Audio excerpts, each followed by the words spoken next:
Daily Flicker, July 30, 1935.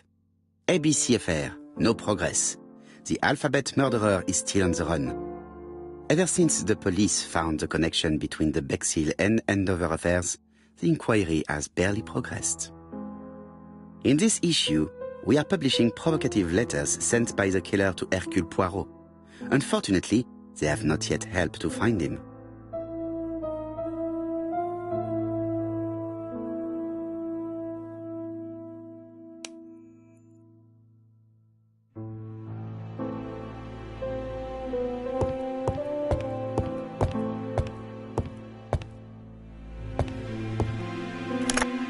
Hello, chap.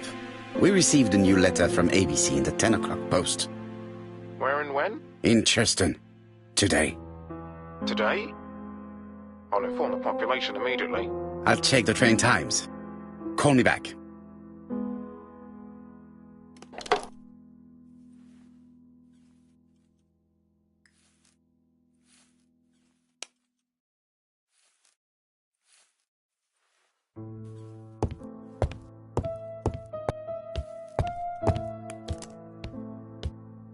Hastings, what you are doing is an absolute disaster. That is no way to pack suitcases. Heavens, we must hurry! We have to get to Churston before the murder!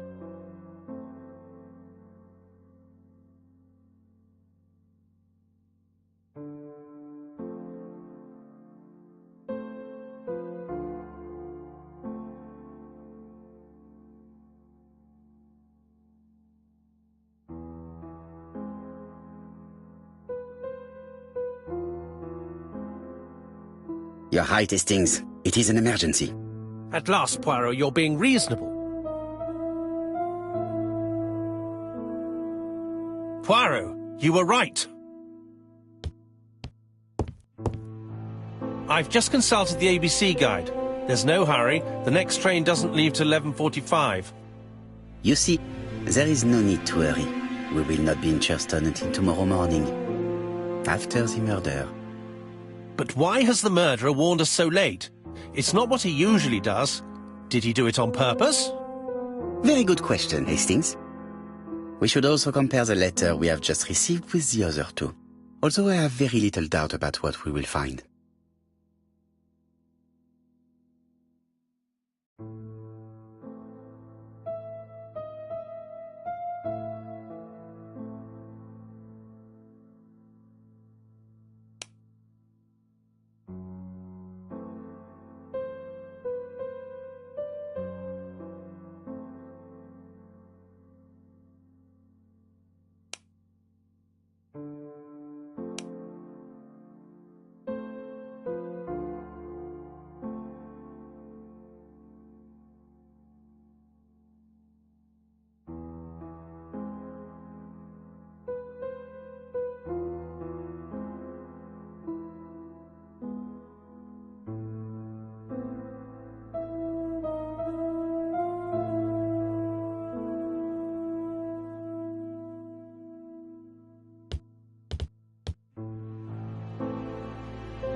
We've missed the 6:45 train, but we have plenty of time to catch the night train.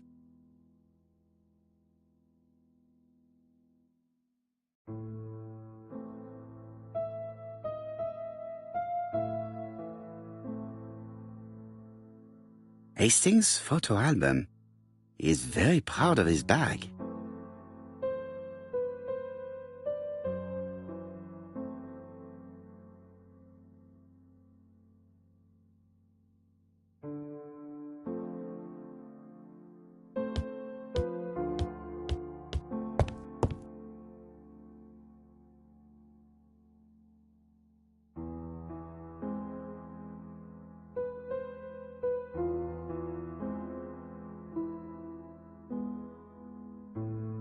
Poor Mr. Poirot.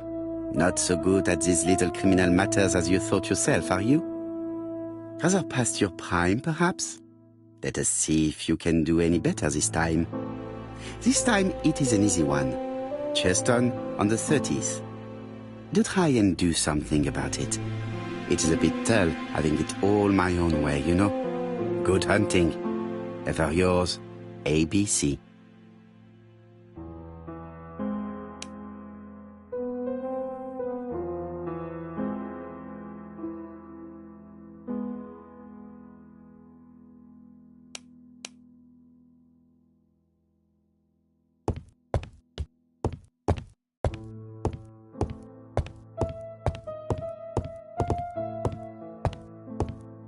It is not a good time.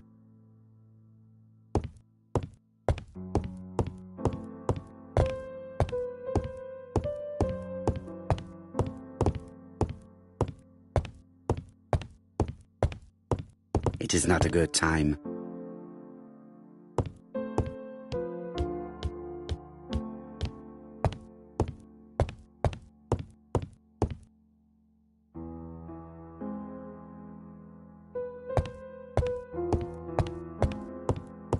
Hastings, it would appear that you are getting slightly thin on top.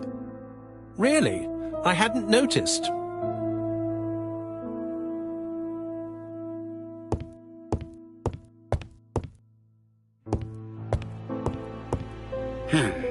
Miss Hastings tore the envelope.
I lock my revolver in this drawer. I've not used it in a very long time.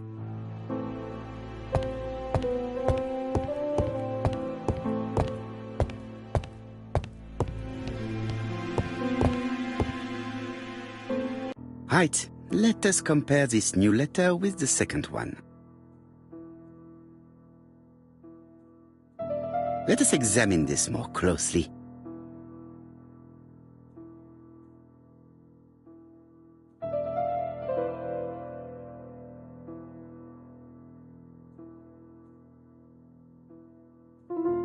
Certain characters in the two letters may have similar defects.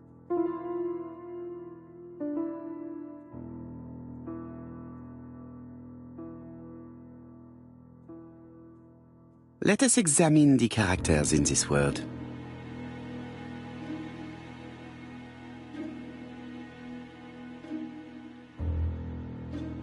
Yes, this I is weird.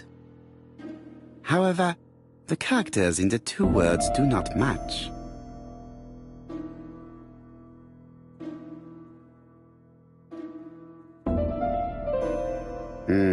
The W is not printed properly.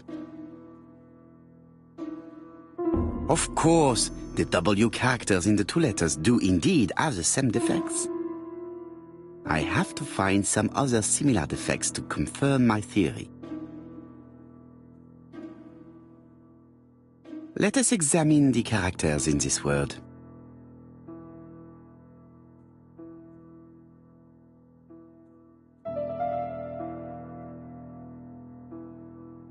Yes, this I is weird.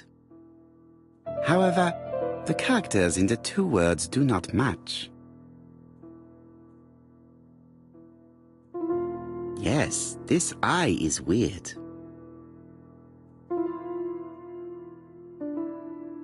No, I already know that the letter W was deleted in the two letters. I have to find some other similar defects to confirm. Let us examine the characters in this word. Yes, the I characters in the two letters do indeed have the same defects.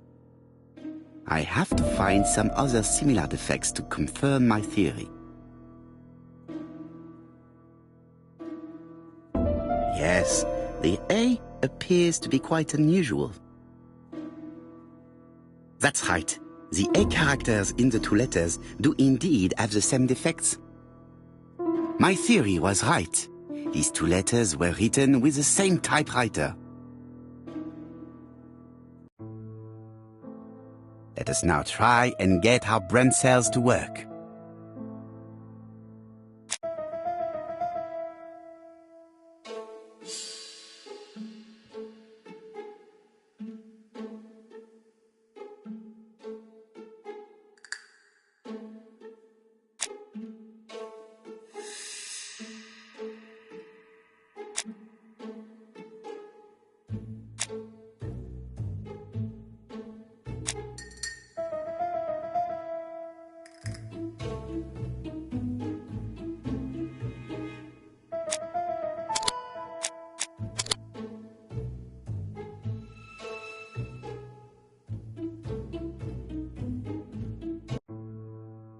The letter should have arrived in time.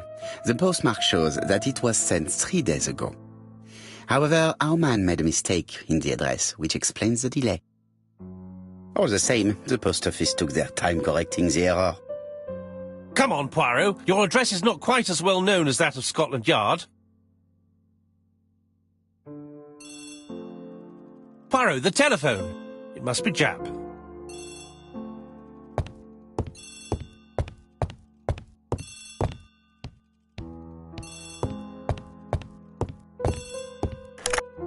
I have some news from Churchton. Bad news, I'm afraid. Sir Carmichael Clark was murdered while out on his evening walk. Sir Carmichael Clark. The name is familiar to me. He was a famous throat specialist, one of the best in London.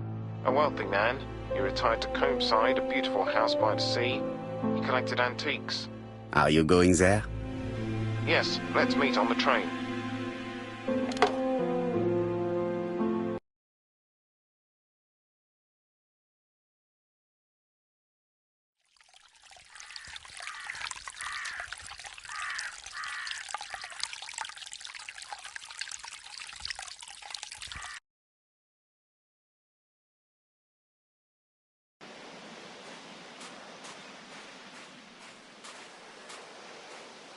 The victim is called Sir Carmichael Clark, one of the best throat specialists in London.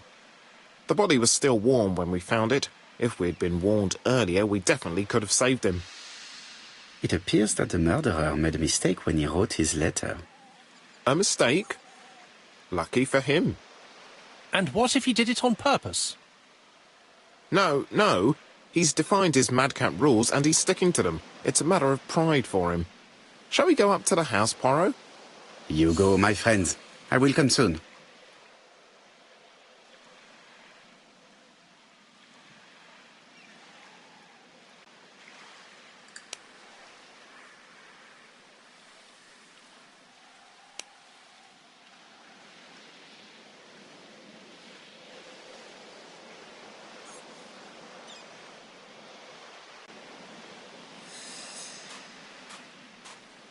The vegetation behind the bush has been trampled.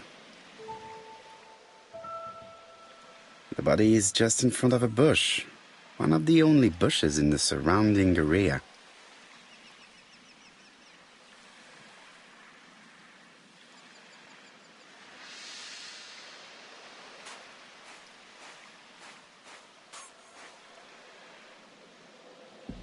This place is very calming.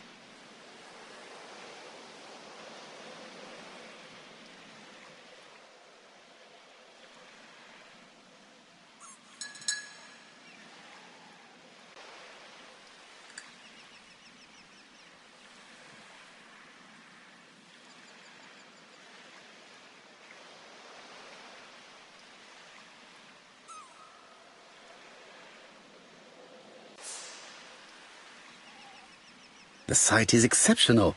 It is easy to imagine that Sir Carmichael used to enjoy stopping here every evening.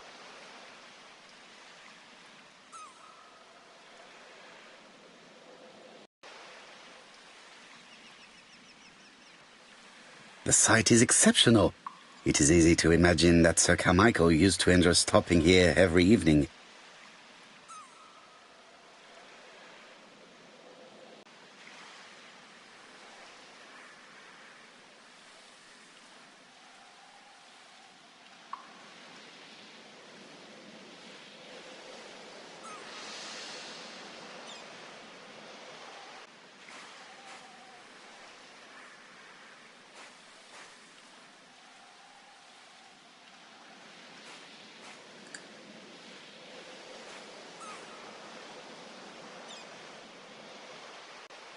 Jap has emptied the victim's pockets and has laid out their contents on this piece of wax cloth.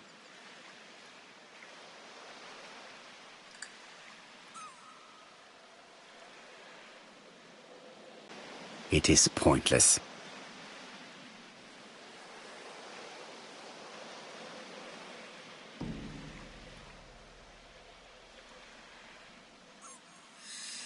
An Oriental dragon. It's an old piece, much older than the pocket watch on which it was fastened.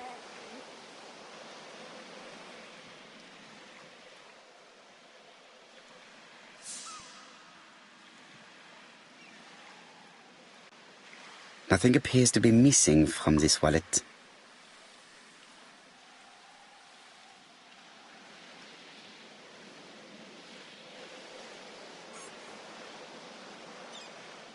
A signet ring, very probably with the Clark family's coat of arms.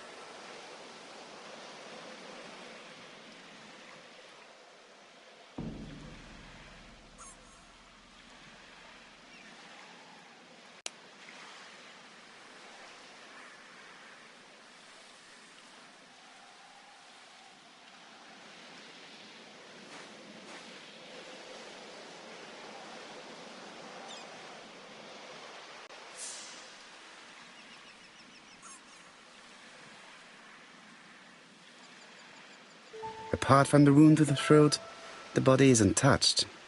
No cuts, no bruises.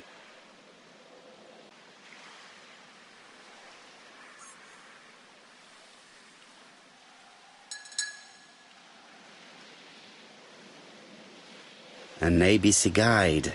The murderer's customary signature, covered in blood this time.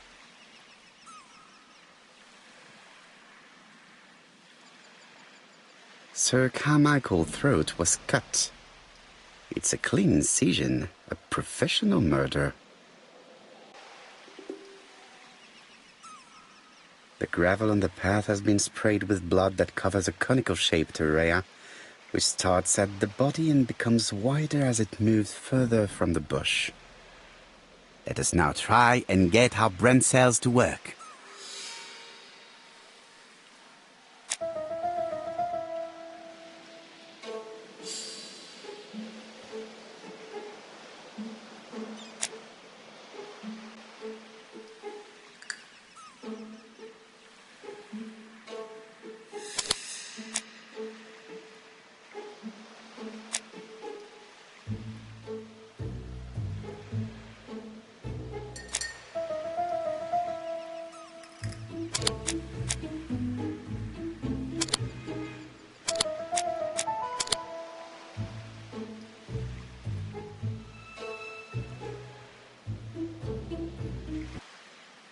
Sir Carmichael had his back to the bush when the killer cut the throat from behind.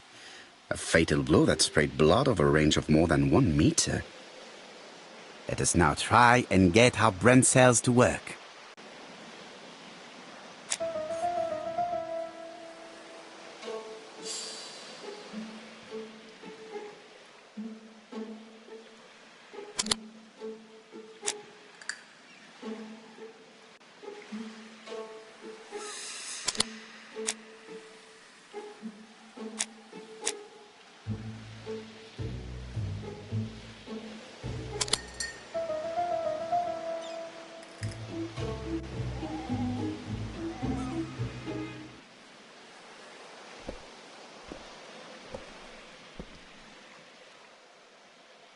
Have you finished, Poirot? Chief Inspector, many questions remain unanswered, but I am certain of one thing.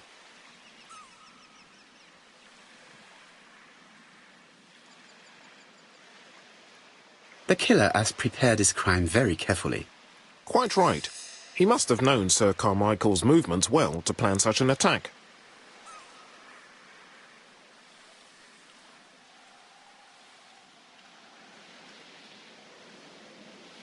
The murderer struck with terrible savagery.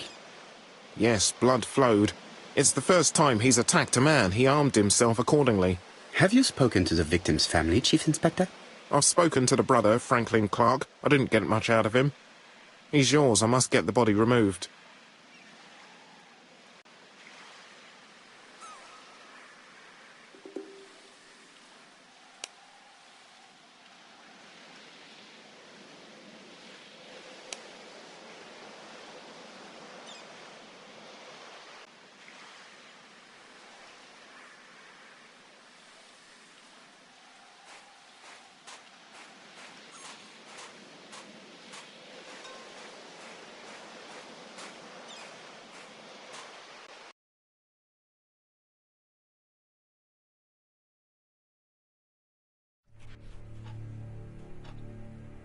To be honest, this inspector seems rather obtuse.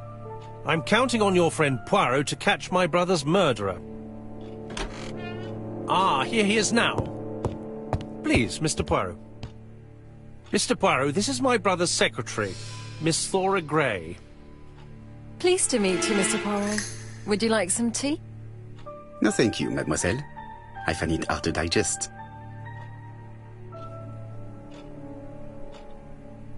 It is now the right time.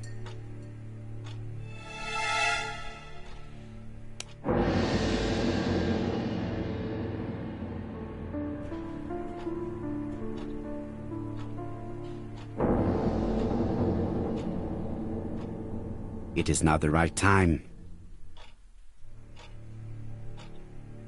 It is now the right time. Everybody is absorbed in their cup of tea. Let us take advantage of the opportunity to observe them discreetly. There is something elegant about her.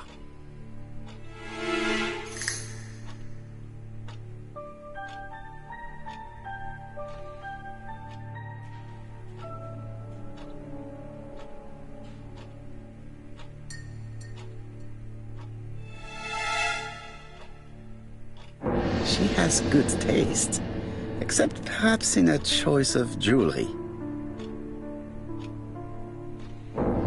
Please excuse me, I have to take care of Lady Clark.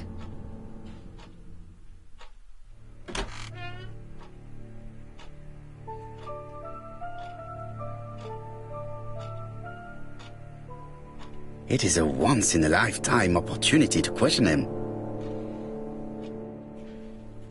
It is a once-in-a-lifetime opportunity to question him. My brother's wife is gravely ill. You will probably want to question her, but I fear that it won't be possible today.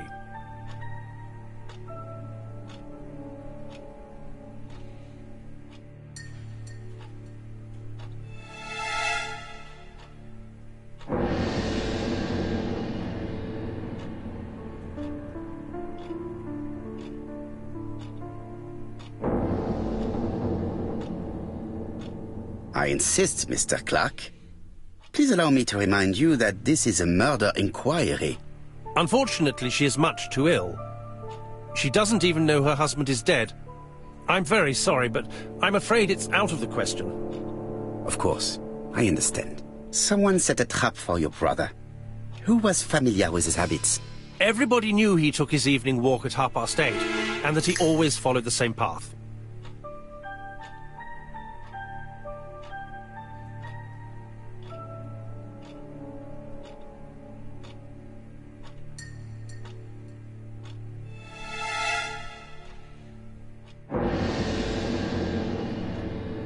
Was it your favorite novel? The Railway Children by Edith Nesbit. I know it's a children's book, but it's enthralling. So it was you who found the body? Yes, along with the gardener. Have you seen any strangers around the house recently? No. As far as I know, nobody has been near the house. Miss Clark. Oh, Lady Clark must have fallen from her chair. I have to help Miss Grey get her up.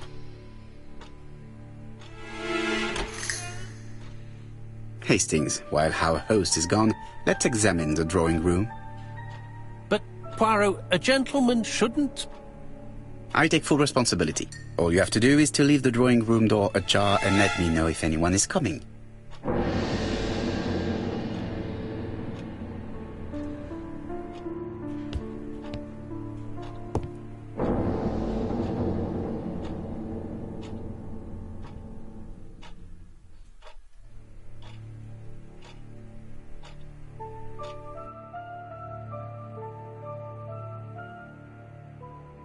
Compass, point to the south. Bronze and magnetite, Han Dynasty, circa 210 BC, purchased in Hong Kong 1935.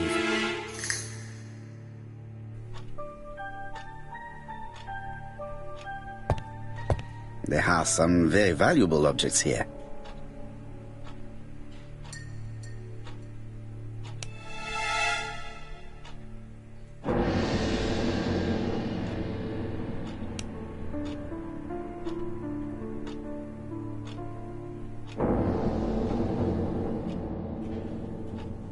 There are some very valuable objects here.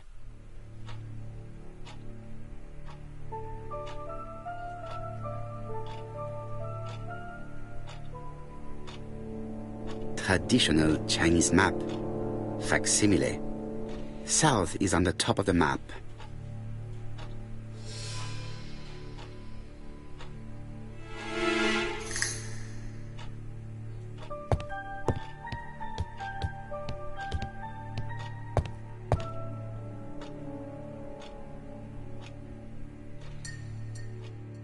It is an emperor. His place at the center of the table is probably symbolic.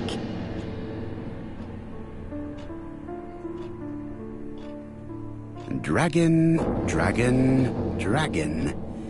Sir Carmichael showed himself to be very consistent in his collection's theme.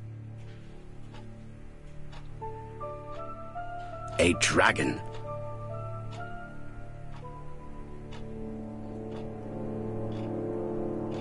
A turtle.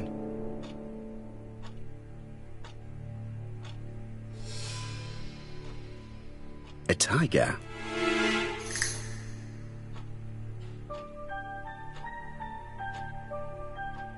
A crane?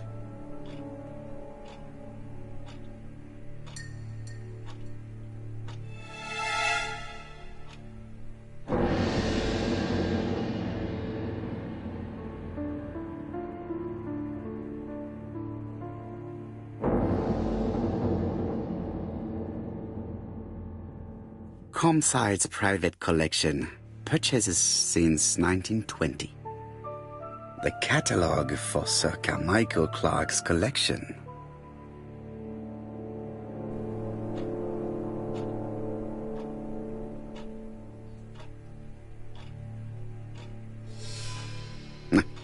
I'm not going to leave now.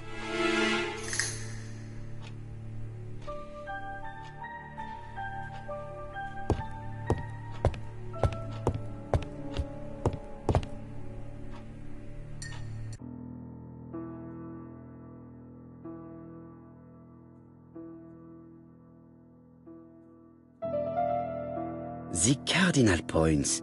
This book could maybe help me. Each cardinal point is associated with one animal and one color. In the middle sits the imperial dragon, and out of respect, all the others are turned towards him.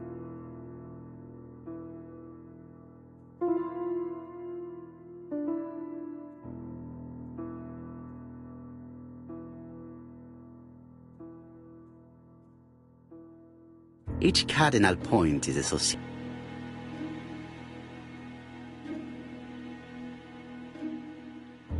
Turtle, the dragon, the crane, and the tiger. I think I've already seen this motif somewhere.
It is an emperor.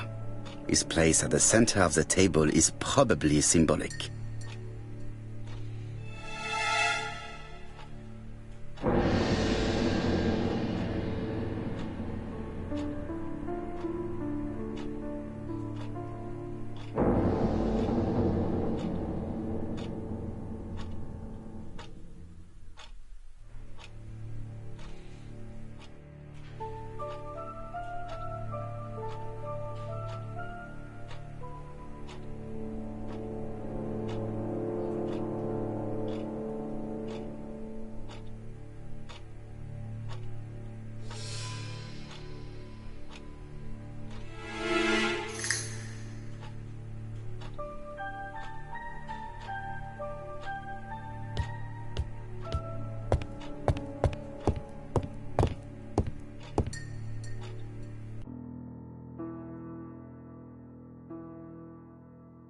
Turtle, the dragon, the crane and the tiger.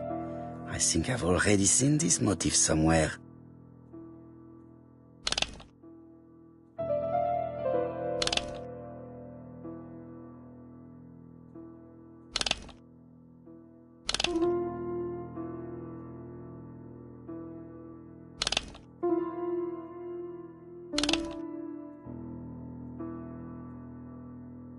The position of each motif is correct, but they are not turned the same way as on the table.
I think I heard a bang. Could it be this cupboard? This is interesting.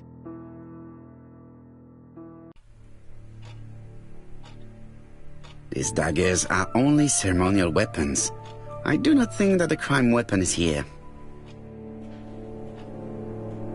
These daggers are only ceremonial weapons. I do not think that the crime weapon is here.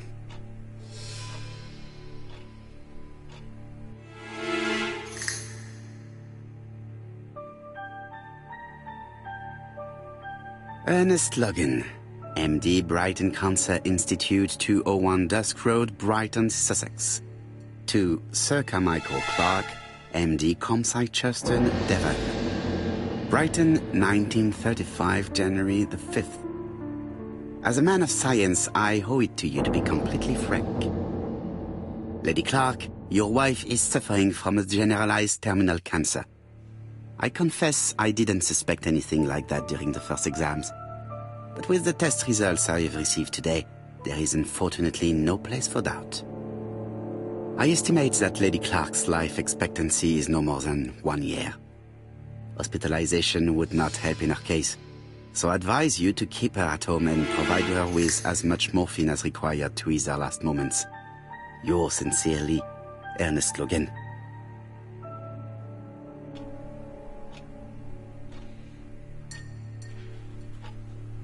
Here's Miss Gray. Sorry to keep you waiting. Lady Clark's condition requires regular care. I believe you want to ask me a few questions. Indeed, mademoiselle. This porcelain is remarkable. Is it old? It's about 3 centuries old, I believe. Wait, let me find the reference.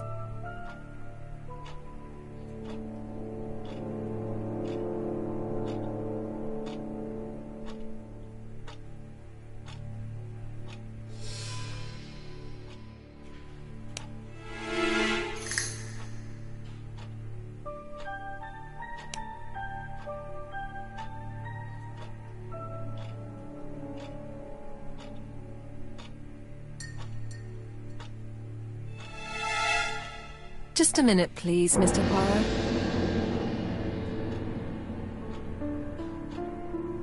Just a minute, please, Mr. Poirot. She appears to be very flustered.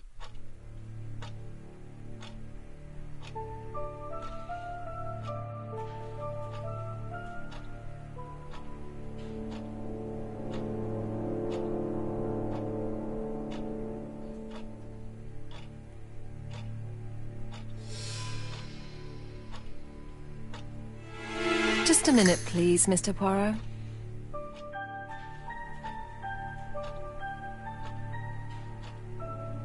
She's unable to hide her emotion, and her makeup has been disturbed. I think that this young woman has just been kissed. Here? Teapot with black dragon, Gangxi period, end of the 17th century. It is a rare piece with unusual colours. You have a good knowledge of art history. Acquired while working with Sir Carmichael. I used to help him manage his collection and choose his new acquisitions.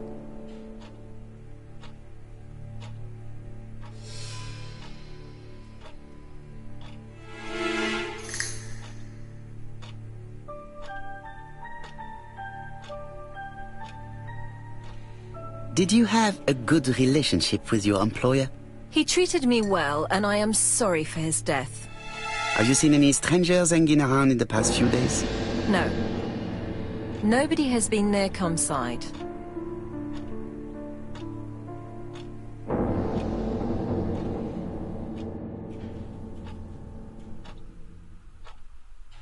Tell me what happened last night. After dinner? Well, I did some sewing and then I went to bed. I was woken by the telephone at 11. I heard Franklin Clark speaking with the gardener. They left with some lanterns and they found the body.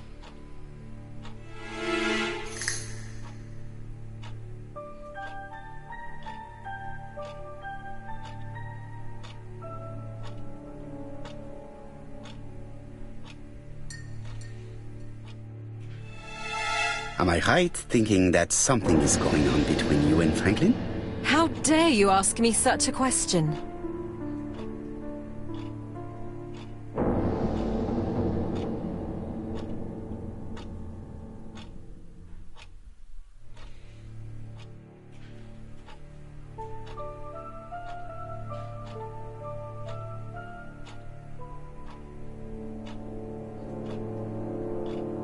And you? How do you dare kiss your good friend in the house of a dead man? Mr. Poirot, you are behaving despicably.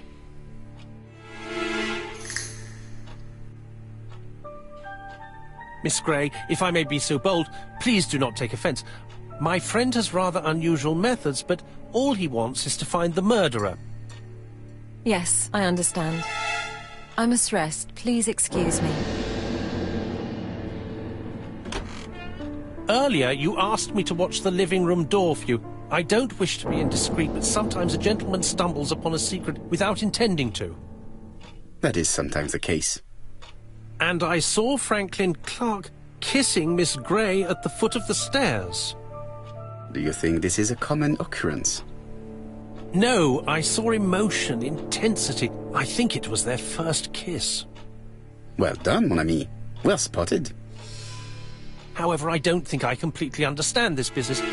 Why did Sir Carmichael not defend himself? He appeared to have been active and strong. The murderer did not give him a chance. Let us try and reconstruct the scene.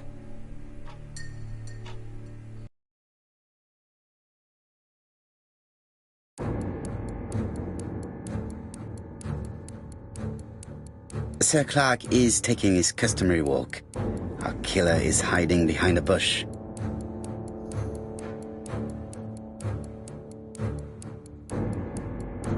The old man walks quietly along the graveled path.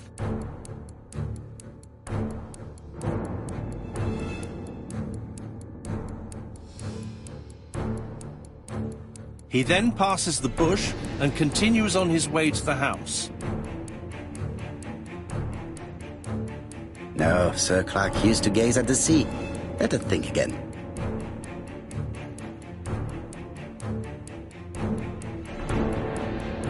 Sir Clark is taking his customary walk. Our killer is hiding behind a bush. The old man walks quietly along the graveled path.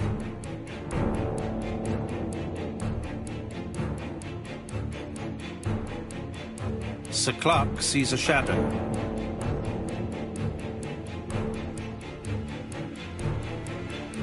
No, Sir Clark was attacked by surprise. He could not see his assailant. Let us think again, mon cher.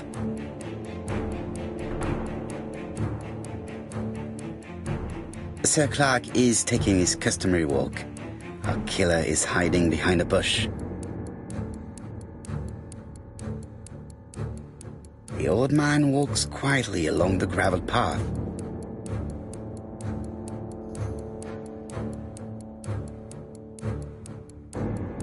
Then he turns towards the sea to gaze at it.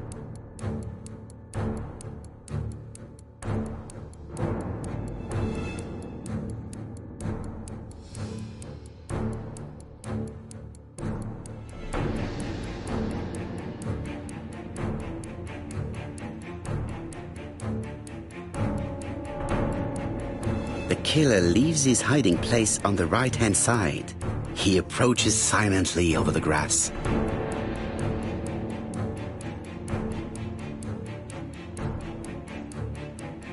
Then he throws himself on his prey and cuts the poor man's throat. He then lays down the ABC before leaving. Everything appears to match the crime scene, mon cher Hastings. That is exactly what happened.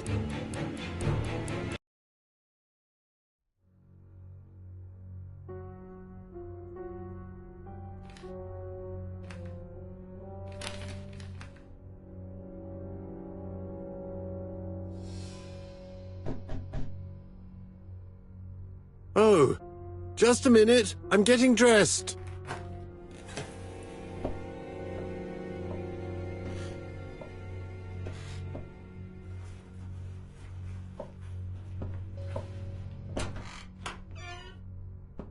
Mr. Kirst, have you recently returned from Churston?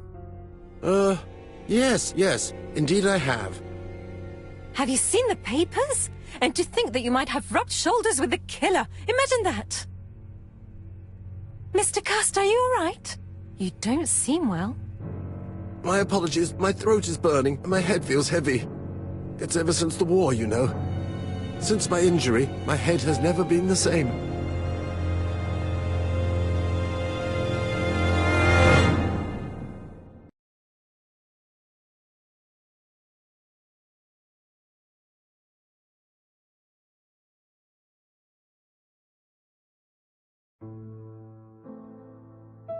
Poirot, it's a pleasure to be with you again after all these years. I looked for a gift to thank you, and I found this propelling pencil. An authentic collector's item. You spoil me, mon ami. And you more so by sharing investigations. Do not underestimate the help you are to me, Hastings. Intellect is not everything. There is also goodwill, and you are not short of that. Later, I will ask you to help me tidy up the room and bring some chairs. Our guest will be here soon. Ah, is Thora Grey coming? Naturally. She is a fascinating young woman, n'est-ce pas? Oh, come on, Poirot. I'm a married man. Miss Grey has already been courted by Franklin Clark. Poirot, our guests will be here soon. We must prepare ourselves.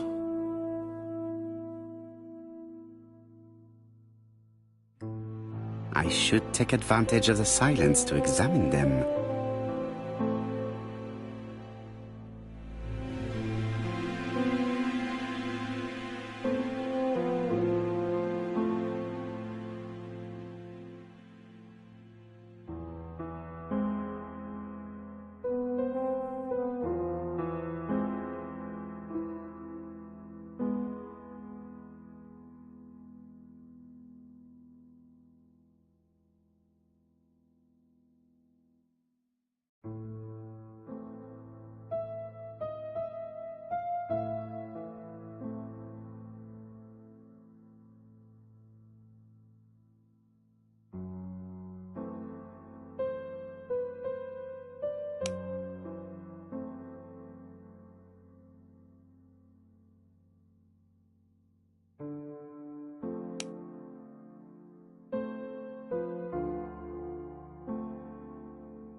Sometimes I love a brunette, sometimes I love a blonde.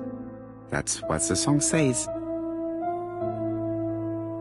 Sometimes I love a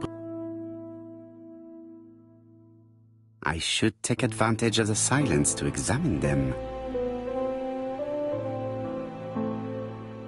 Sometimes I love a brunette, sometimes I love a blonde. That's what the song says. The song says, sometimes I love a blonde who comes from Eden by way of Sweden. But I am not sure that this blonde is an angel. I should take advantage of the silence to examine them.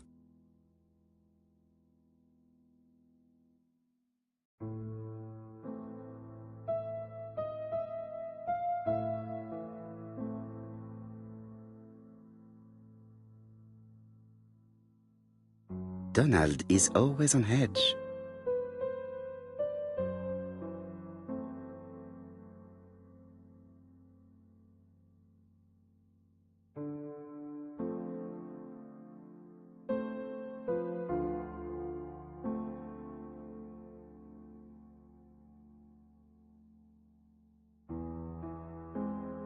Leave me alone.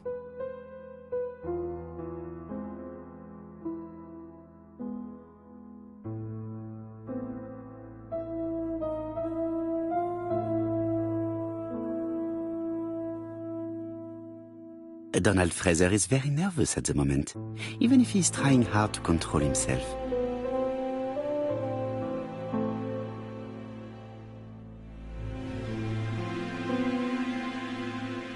She appears to have taken more care with her appearance than the last time.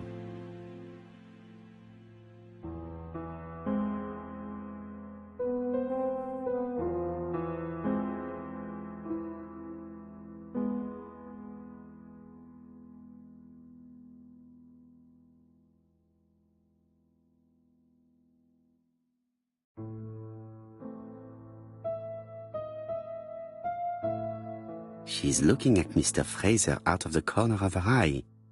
Did she make herself beautiful for him?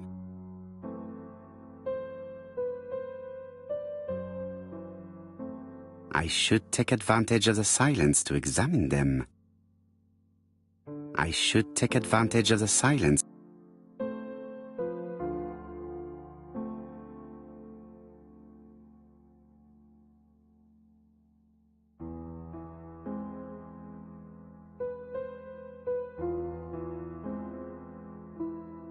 I ought to concentrate on my guests. Franklin Clark always seems at ease, regardless of where he is. Something that's unique to people who travel. I wish to thank you all for coming. I wanted to bring everyone close to the victims here in order to unmask the murderer. Get to the point, Mr. Poirot. What do you want from us?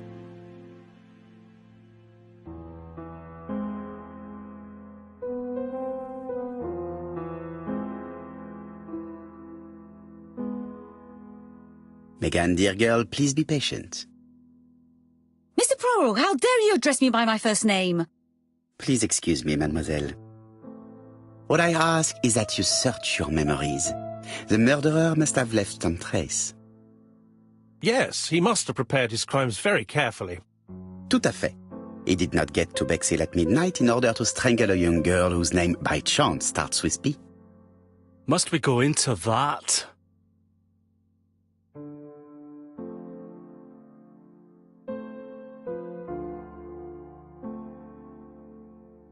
Mr. Fraser, please get a grip on yourself. Well, I want to help you, but I don't remember anything else. Nothing I haven't already said. And you, Mademoiselle Barnard, did your sister say if she was seeing another man? She never would have told me.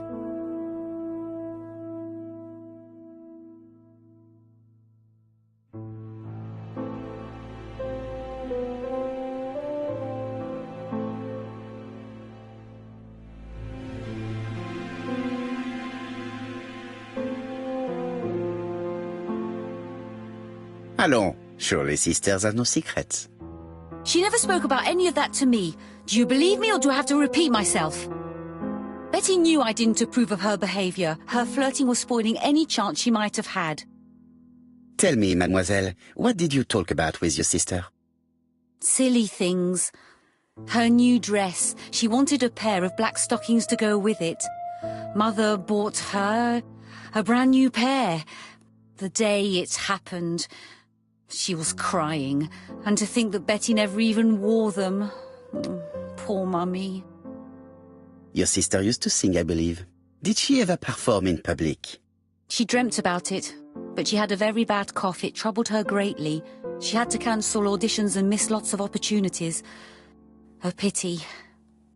Yes, she sang well, but that doesn't tell us much about the murderer. Qui sait? In any case, we now have enough information to draw up a relatively precise psychological profile. Let us now try and get our brain cells to work.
So, ladies and gentlemen, we can now surmise without too much risk of error that our adversary is calculative, sure of himself, a seducer, of outstanding intelligence, that he has plenty of self-control, and that he likes railways. It's a good start. Other meetings may be necessary. I hope that you will be able to come back again. Well, it's just that...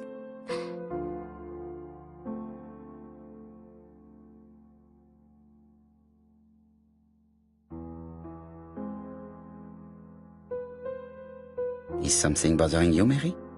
Well, Mr. Poirot, you see, I don't know if I can come to London just like that. It's normal that people helping with this inquiry should be reimbursed. Starting with you, Miss Drower. Please allow me to pay for your train tickets. Oh, sir, I cannot accept. But you must. Mademoiselle, I may not be rich, but my brother left a fortune which will be mine. Mr. Clark, that's very generous of you. Well, someone has to foot the bill. Mr. Poirot, would it be possible for you to come back to Devon? Lady Clark has expressed a wish to see you. We'll adjust her medicine so she'll not be too drowsy. But of course, I shall come the day after tomorrow if it is convenient. Thank you all for coming. We will meet again soon. The meeting was most fruitful. Really?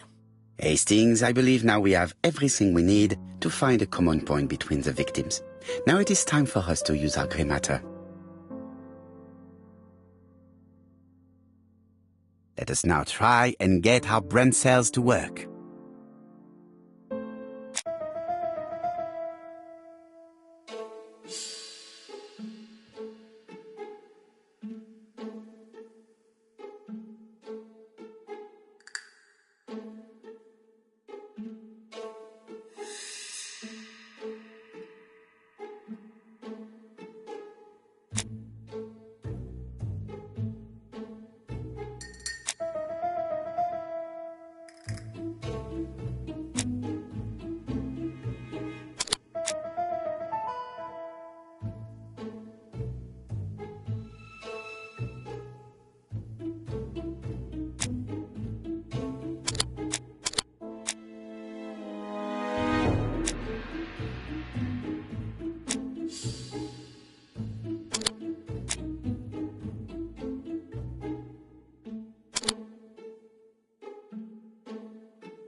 The first two victims suffered from bad throat, and that was precisely the specialty of the third victim, Dr. Clark.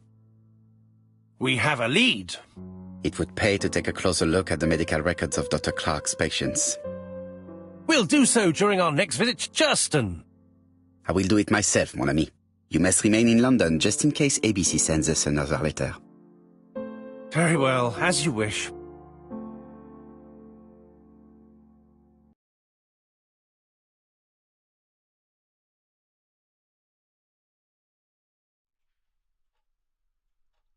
Thank you for coming, Mr. Poirot. Lady Clark is waiting for you in her bedroom on the first floor. Please excuse me, I cannot stay for the interview. I've to take Miss Grey to the station to see our lawyer in Torquay.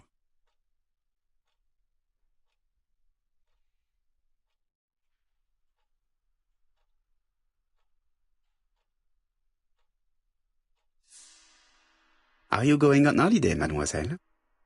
Not exactly, Mr. Poirot. Miss Grey very kindly stayed with me to settle my brother's affairs, but naturally she prefers to find a position in London. Ah, très bien. I'll be absent all morning, Mr. Poirot, but the nurse is coming soon. She's to ensure that the dose of medicine doesn't make our patient drowsy. Thank you, Mr. Clark. Have a nice trip, mademoiselle.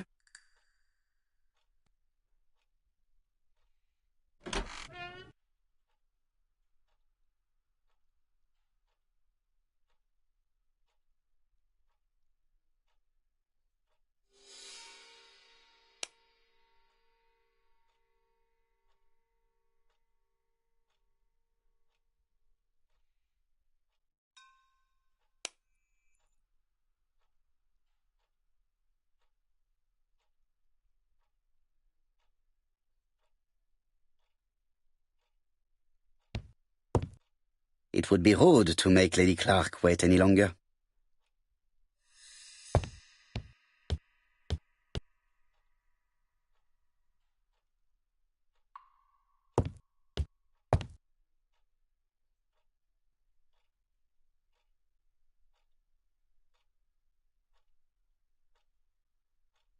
April 1925, Aceh Province, Sumatra.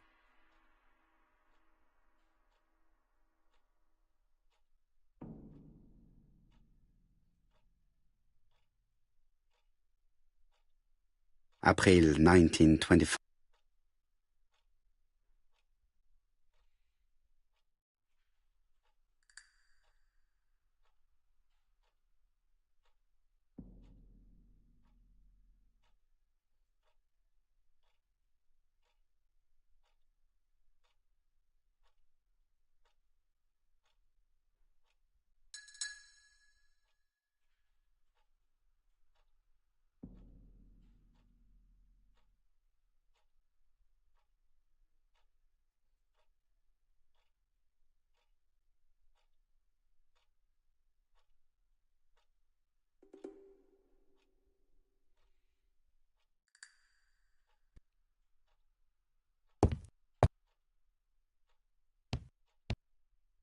It is now the right time.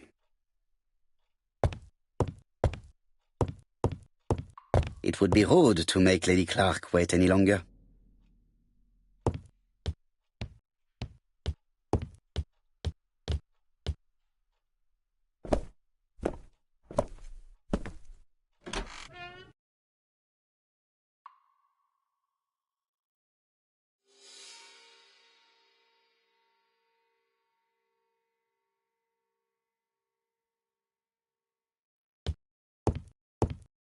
It would be rude to make Lady Clark wait any longer.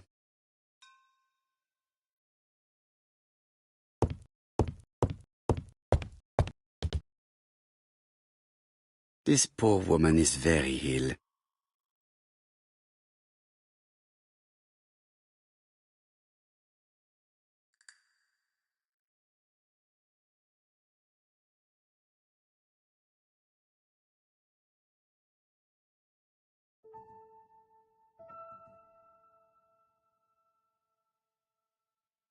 Please tell the nurse to hurry. Please.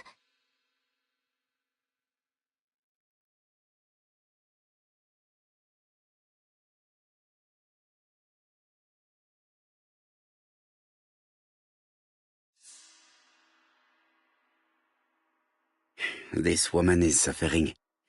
She is in no state to have a conversation.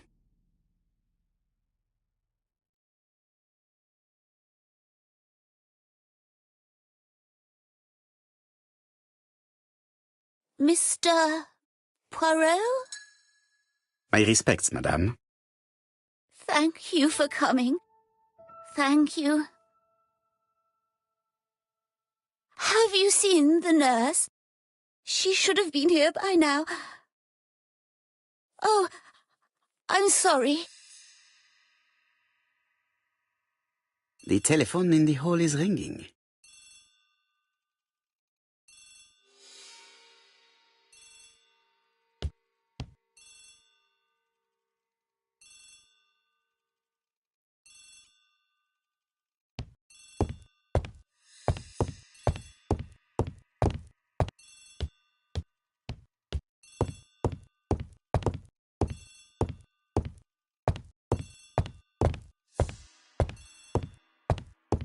Lady Clark is in pain. I have to give her an injection of morphine to ease her suffering.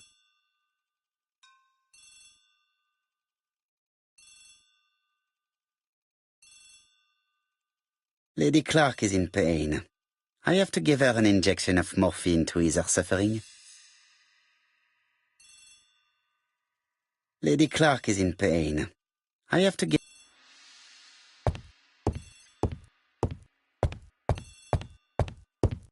Lady Clark is in pain.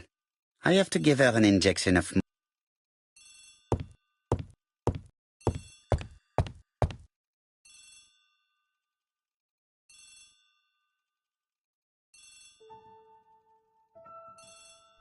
It's closed. Lady Clark is in pain. I have to give her an injection of morphine to ease her suffering.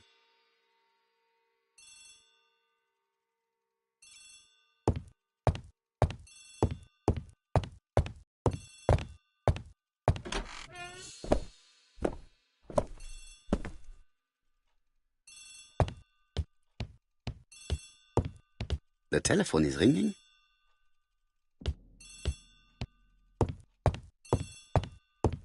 It's closed. The Clark residence. Detective Hercule Poirot speaking. How do you do, Mr. Poirot? I'm Lady Clark's nurse. I wanted to let you know that I won't be able to come for her injection today. Might Miss Grey be able to do it? She has just left, but I will take care of it. Thank you. That's very kind of you. You'll find the skeleton key to open the medicine cabinet hidden in the lion trophy. You can count on me. Au revoir, mademoiselle. Oh, thank you kindly. Goodbye, Mr. Poirot.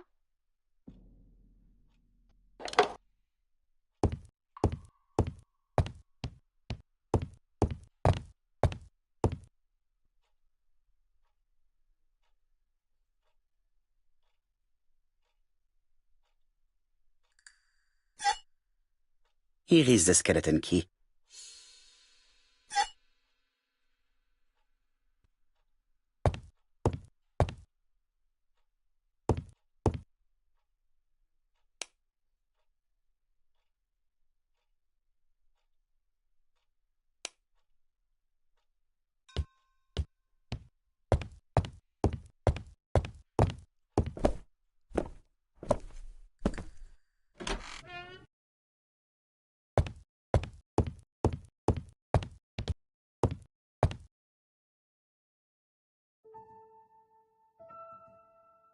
It's closed.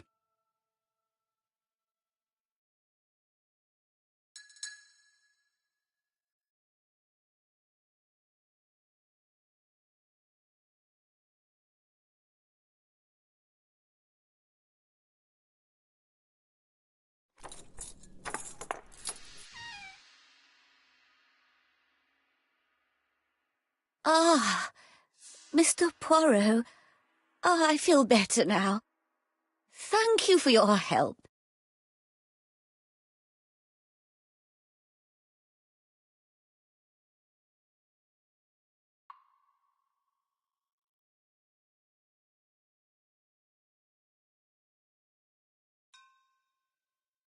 You asked for me, chère madame. Yes, yes, of course, I wish to speak with you. But what was it about? No doubt. You wish to talk to me about what happened to your husband? Ah, yes. Oh, poor Carmichael. Has the madman who killed him been caught? Not yet, chère madame. There was a great many people in Cheston on the day of the murder. Indeed. People go straight to the beach. They don't come near Coomside. So, there were no strangers around the house that day? Who said that? The people who live here. Your brother-in-law, Miss Grey. Miss Grey? Oh, I don't like her. Franklin wanted her to stay, but I insisted she should go, immediately. You are entitled to do so, naturally. I'm pleased that you approve. The others have been taken in by her. But at least you can see through that self-pity act. See what she's up to. Oh.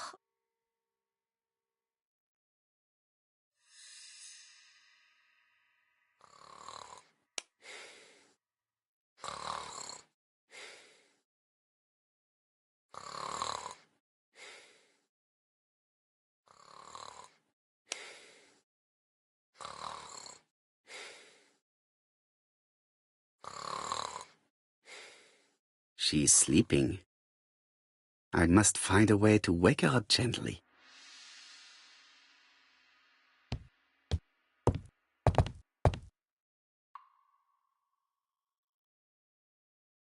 This subject will probably be useful to me.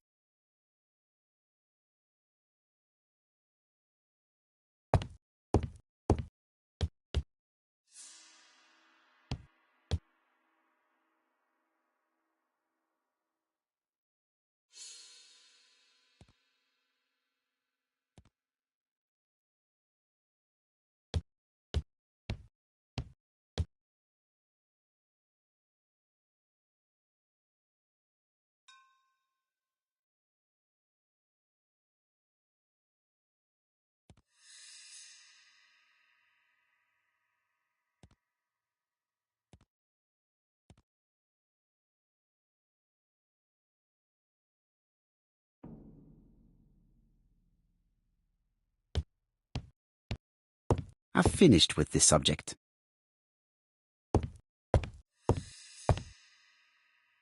This subject will probably be useful to me.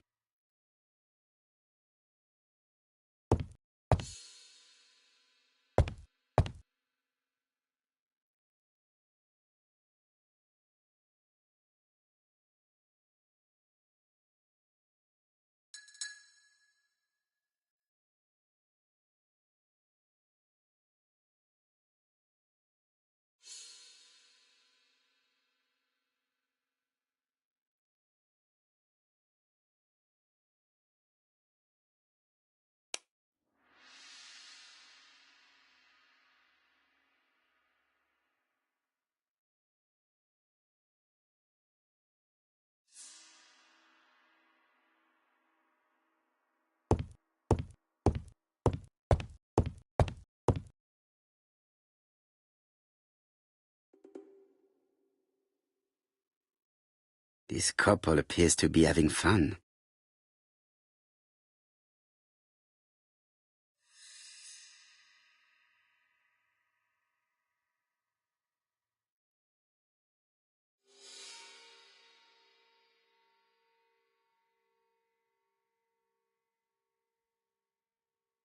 Lady Clark and Sir Carmichael were very happy, but they did not have any children.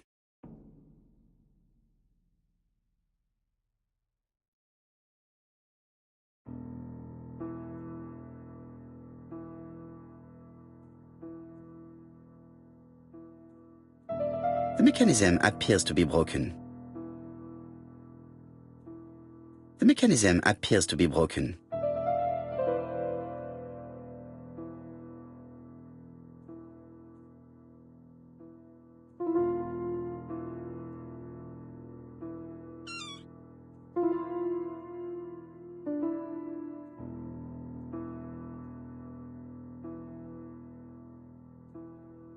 This is where the combs go.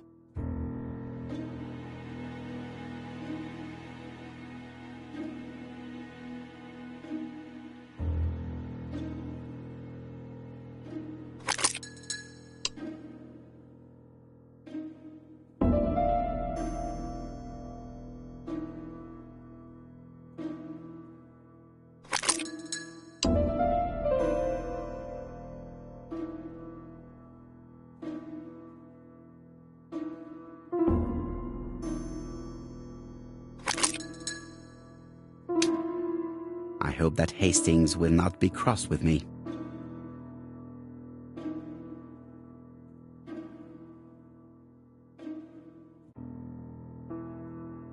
This part appears to be working.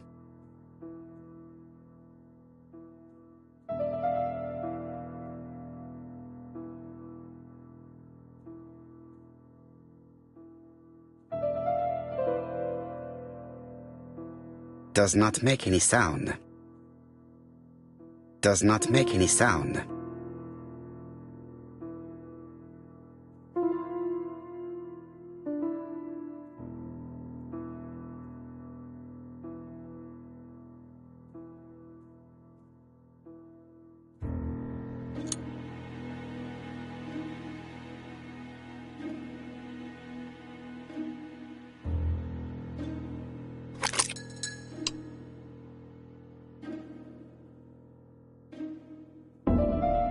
This part appears to be working.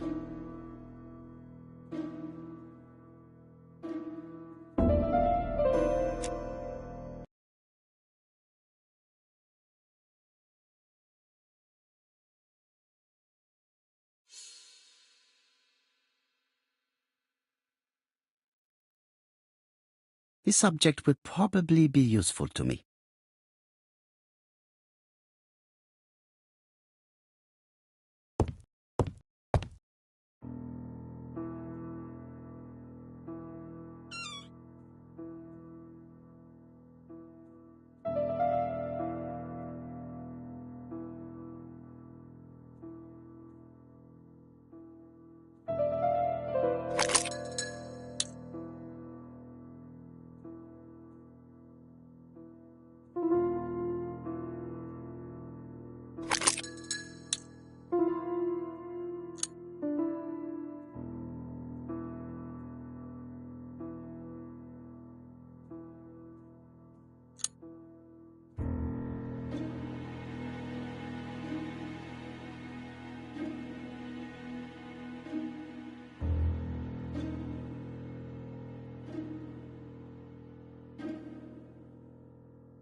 I have to put a new spring here.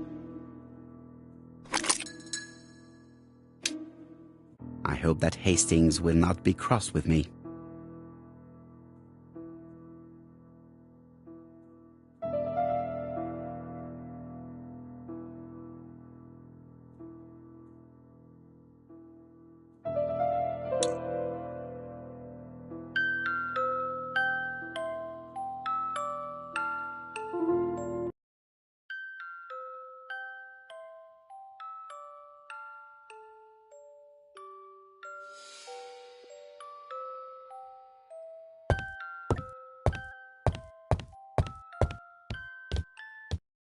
Oh, what are we talking about? Ah, yes, Thora Grey. Oh, Carmichael had great esteem for her, but for me she was nothing but a hypocrite.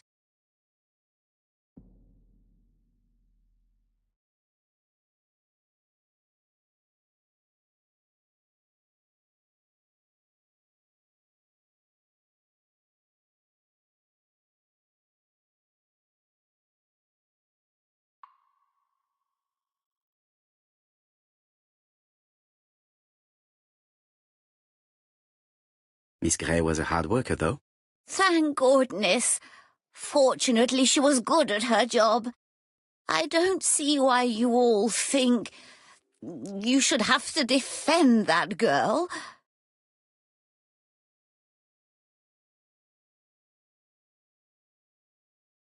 You are very harsh.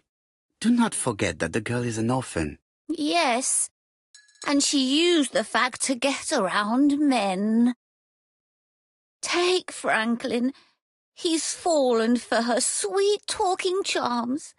Oh, he's a lovely boy, very plucky and sure of himself. But so naive. Oh, when it comes to women.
Miss Grey did look after you very well, though.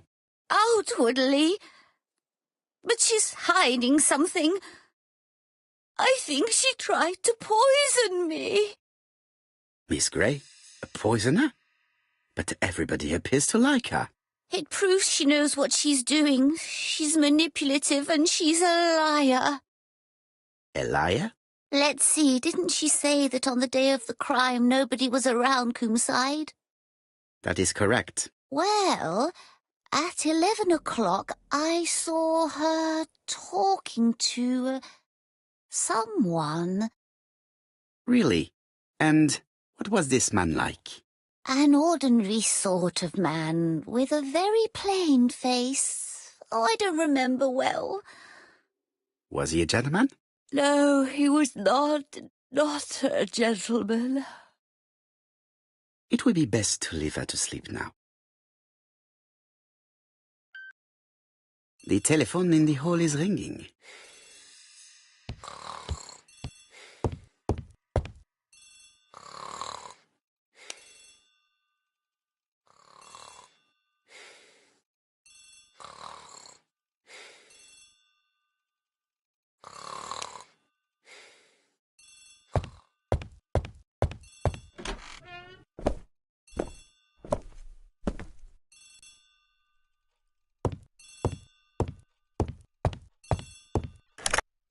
Hello? Poirot, is that you? Hastings here. Thank you for calling. Have you received a new letter from the murderer? No, thank goodness. How are things in Churston? I questioned Lady Clark, but I will not leave until I have examined everything of interest to me here. Fortunately, Franklin is absent, and I have a skeleton key. Have you seen Thora Grey again? Briefly. But rest assured, I intend to summon her to London soon. She's a fascinating girl. But secretive. I would like to ask her a few questions. Poirot, she wouldn't hurt a fly. Each to his own, my friend. Yours are pretty orphans, mine old ladies that have the maladies. Poirot, are you mocking me? No ill intended, rest assured. À bientôt, mon ami.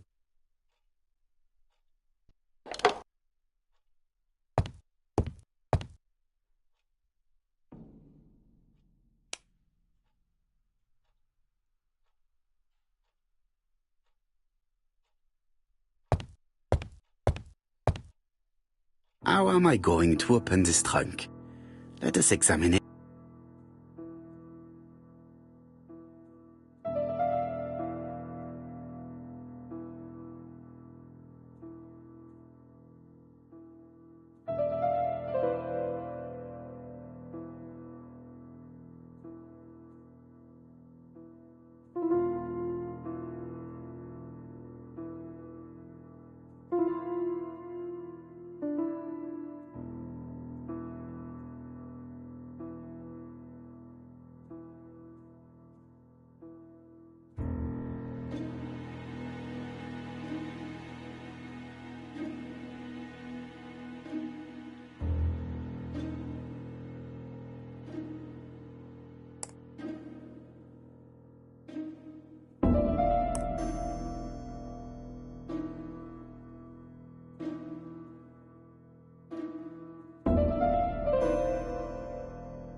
Leaving the code on the trunk.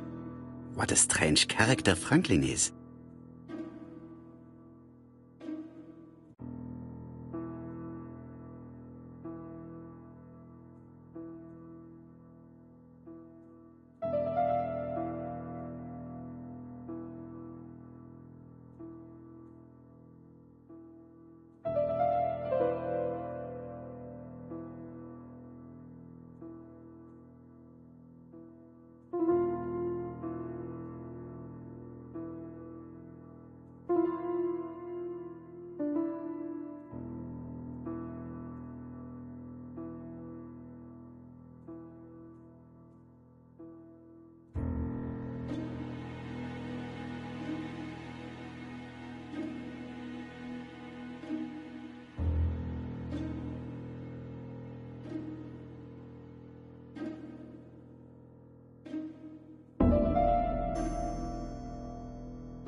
So, what is this sound?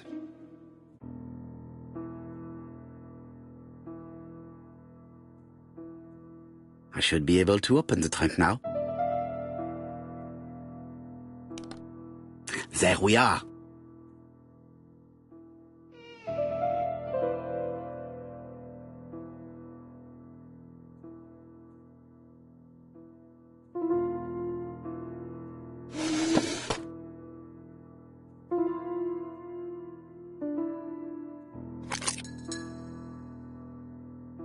Why has Franklin put an Allen key inside his trunk? I'll borrow it for a minute.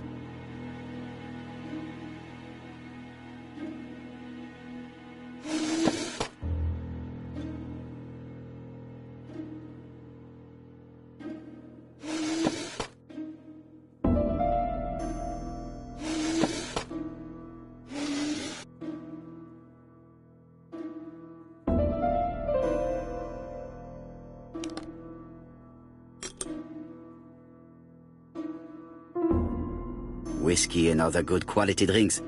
Mr. Clark really has refined tastes. Whiskey and other good quality drinks. Whiskey and other good...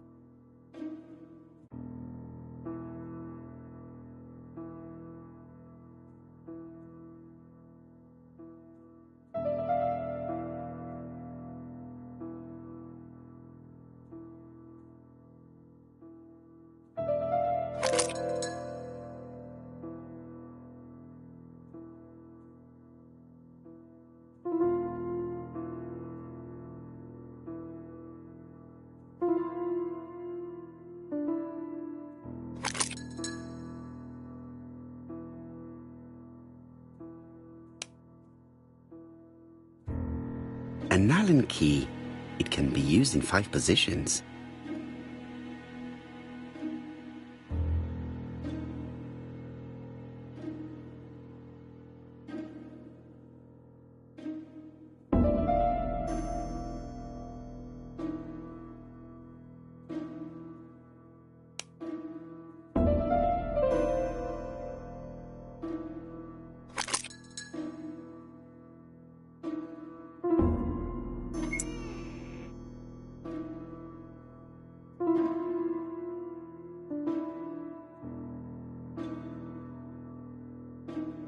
Whiskey and other good quality drinks.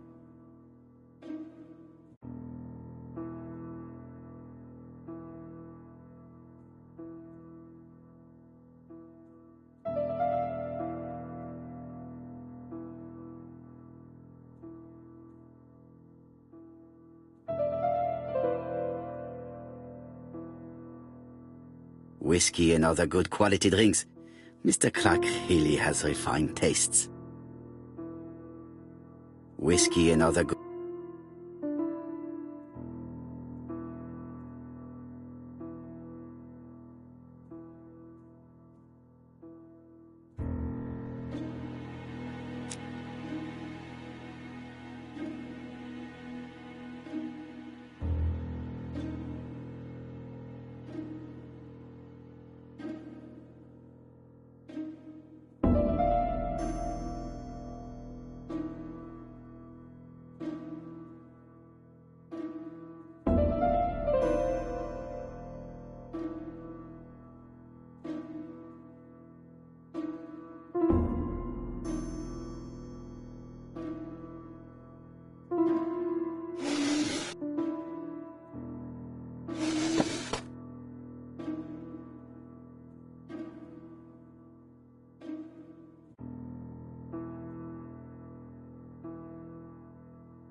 A pile of books, including one about dragons. A pile of books. A pile of books.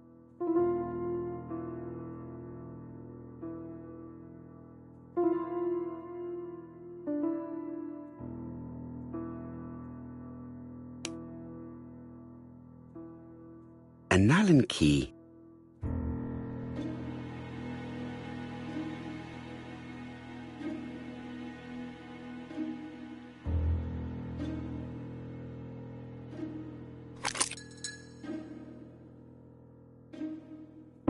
another screw.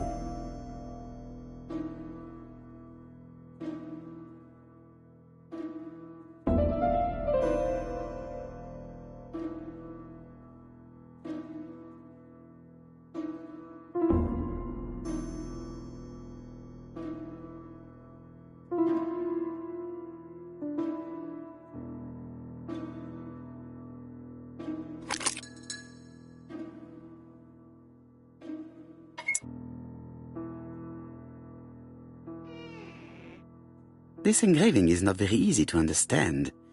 I need to sort it out.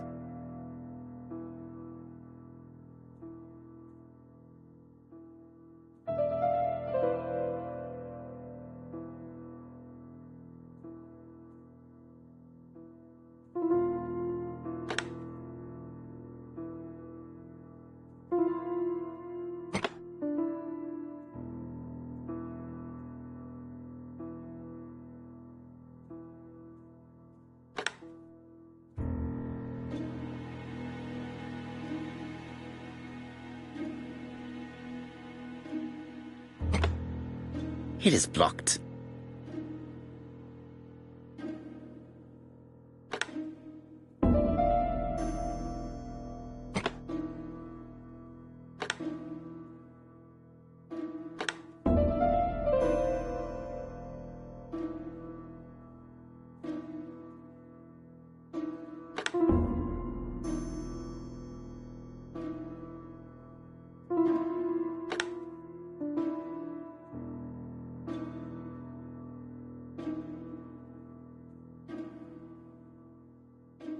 It is blocked.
Franklin must really love his country to have an engraving in his trunk.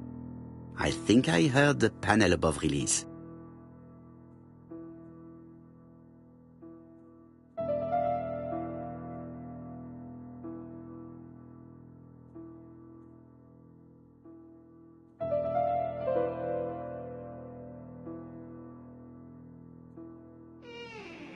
A signet ring? A signet ring with a code written on it. 1587. It may be useful to me.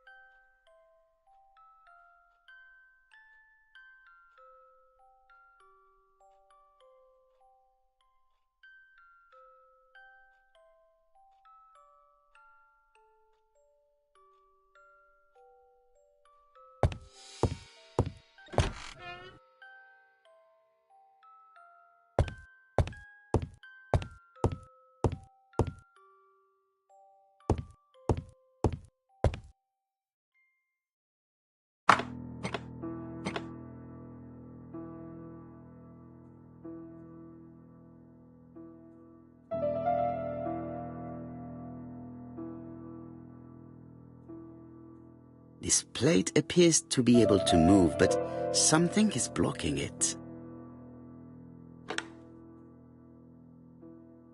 I think that signet ring should be placed here.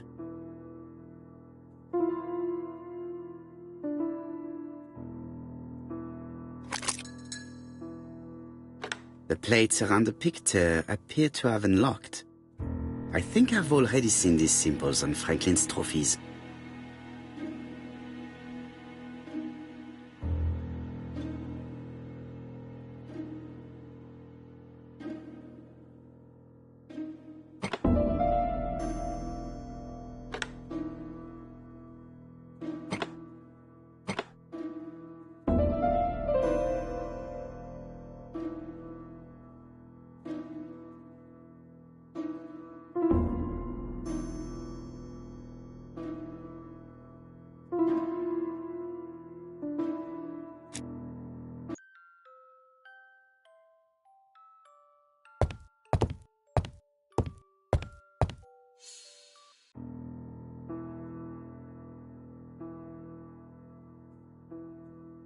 Four Chinese symbols are engraved on this padlock.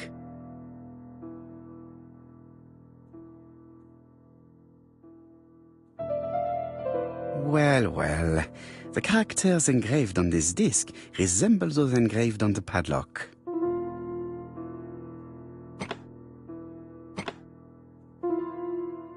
This character appears to be the wrong way round. Maybe I should look to the padlock again.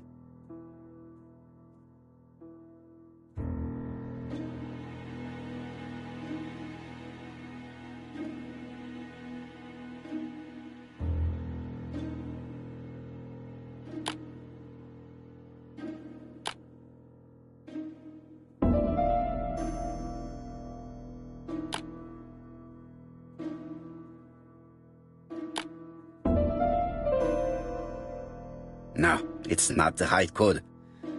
Let us check the Chinese characters again.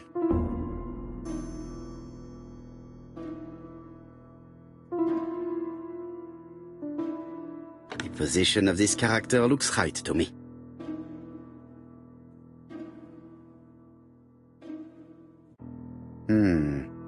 It's only a hinge. Nothing interesting.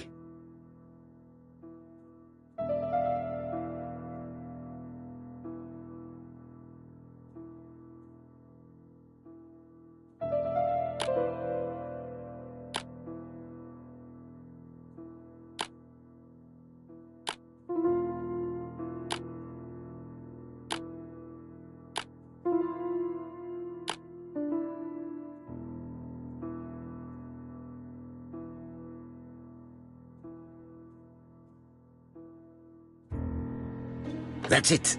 This character appears to be the right way round.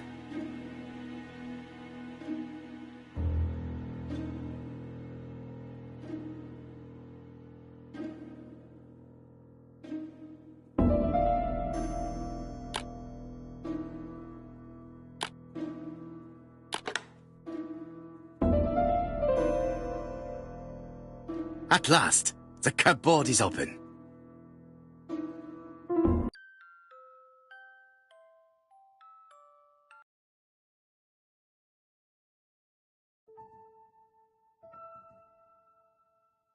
Genteel and wild, English countryside revisited.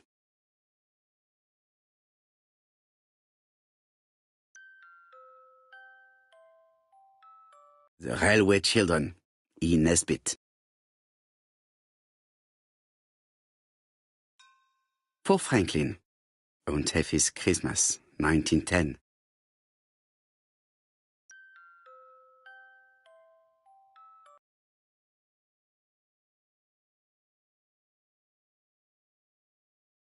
Traveling in China, a practical guide for English travelers.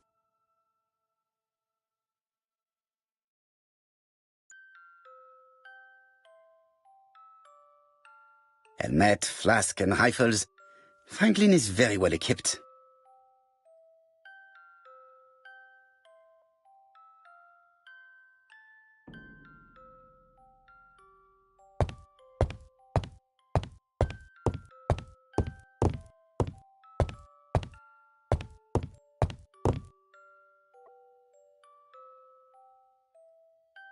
February 1922, South Africa.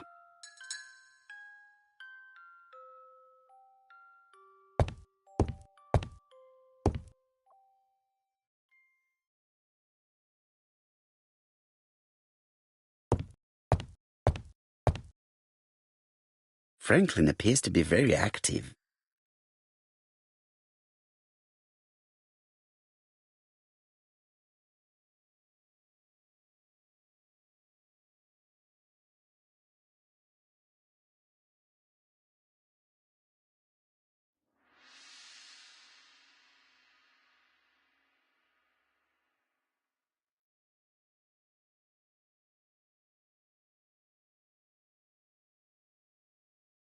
Franklin Clark appears to be a typical British gentleman, a good sportsman, a hunter, a traveler.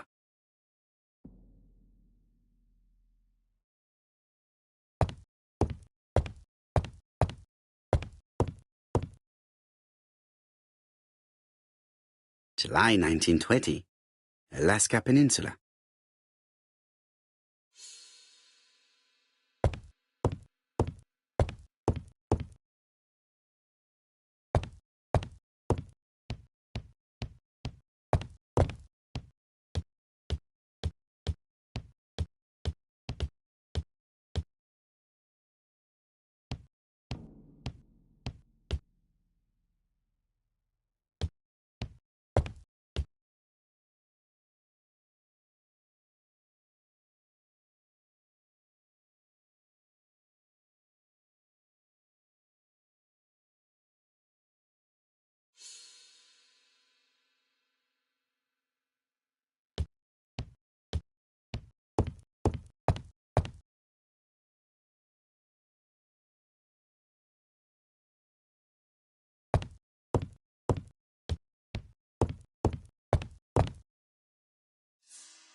February 1922, South Africa.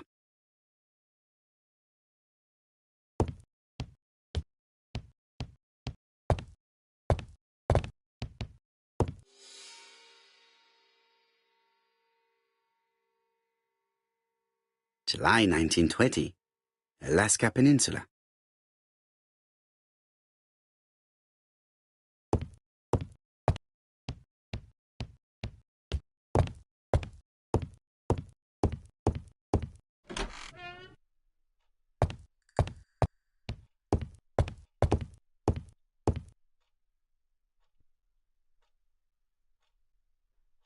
April 1925, Aceh Province, Sumatra.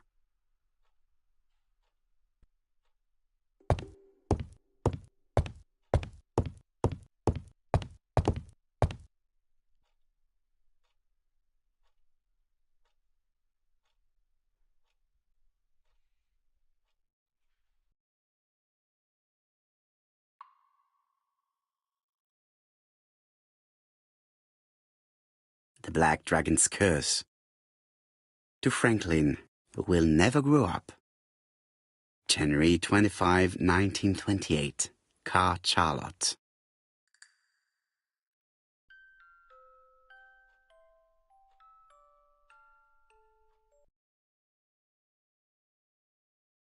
Miss Thoragray, Comside, Churton, Devon. Arsenic trioxide thallium.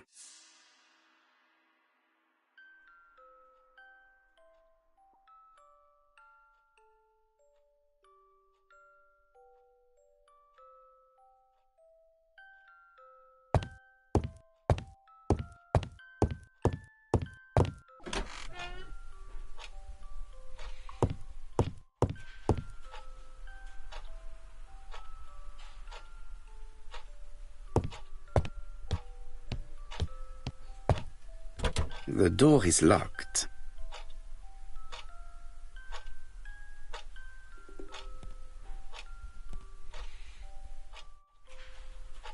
Sir Carmichael's collection could rival that of a major museum.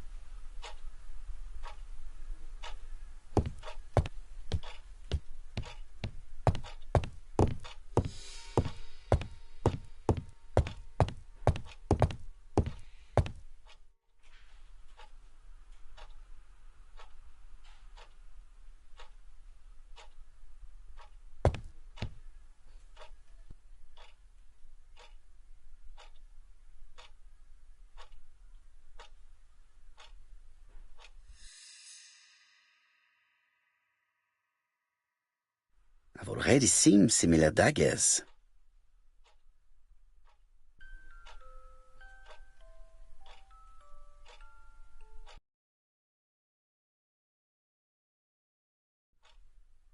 A dark dragon for a bright-haired maid. C.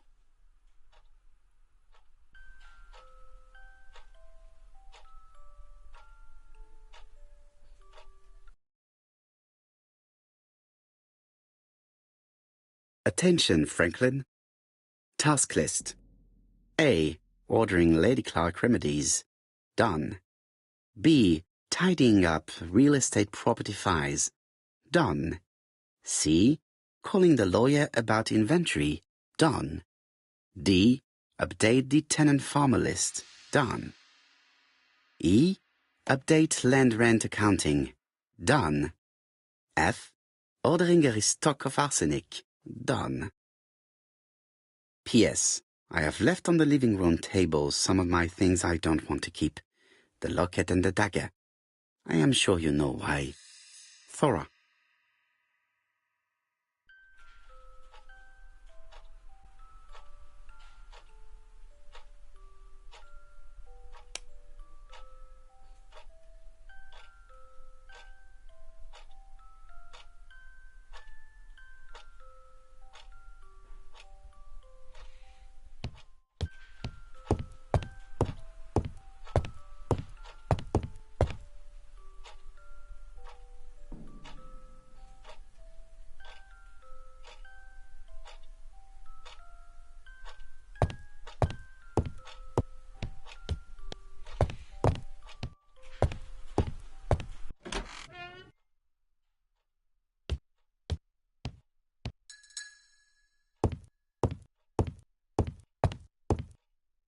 I do not need to make a telephone call now.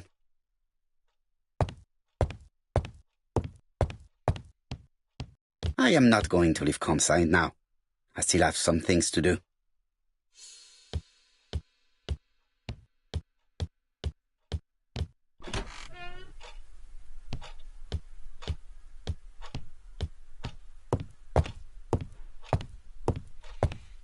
I see some papers that were not there the first time I visited. These daggers are only ceremonial weapons. I do not think that the crime weapon is here. Valuers report property. Building land located in Comside, Churston client, Sir Carmichael Clark, April 15, 1935, Court and Brunskill office. Court and Brunskill. The name is familiar. Is that not the name of the firm Donald Fraser works for?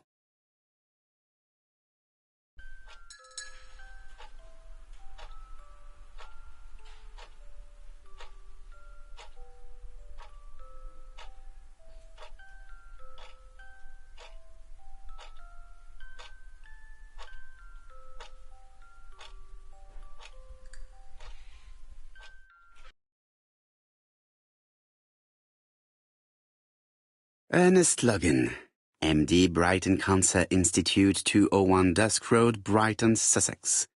To Sir Carmichael Clark, MD, Comside Churton, Lady Clark, your wife. I estimate that Lady Clark.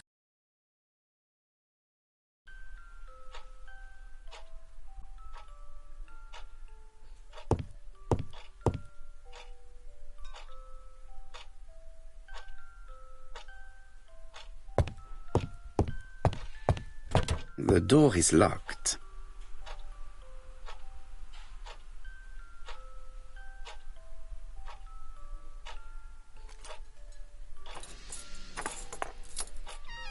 This unit contains the medical records for Sir Carmichael Clark's patients.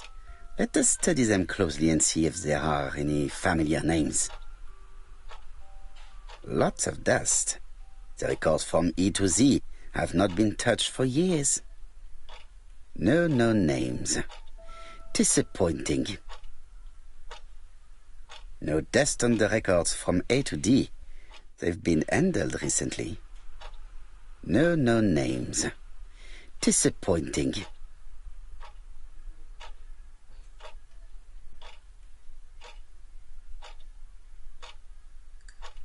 Sir Carmichael's collection could rival that of a major museum.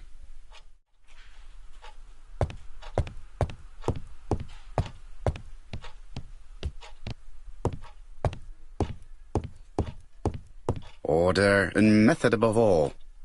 Let us finish examining the mansion while no one is around.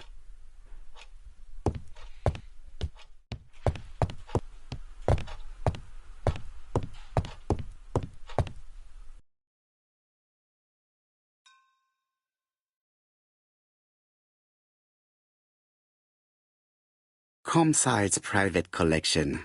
Purchase the catalogue for Sir Carmichael Clark's collection.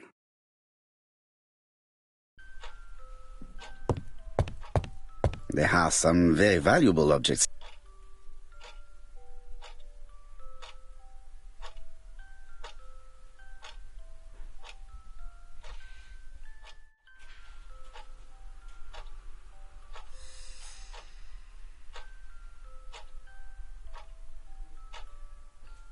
Traditional Chinese map. Facsimile. South is on the top of the map.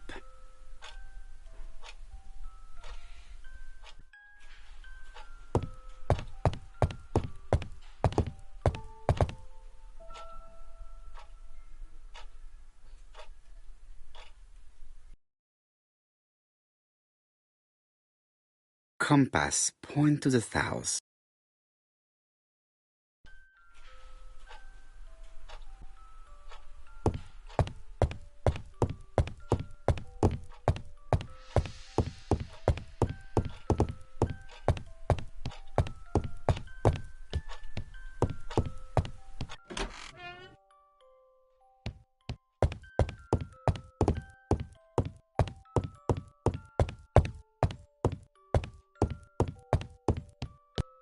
Best to leave her to sleep now.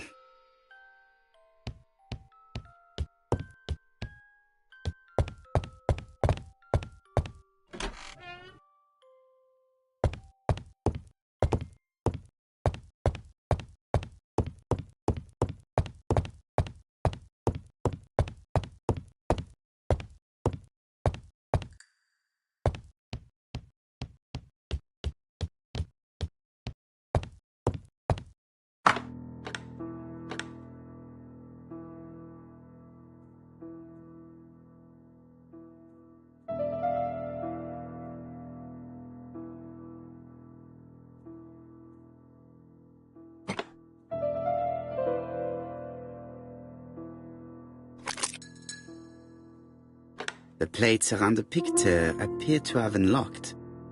I think I've already seen these symbols on Franklin's trophies.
February 1922, South Africa.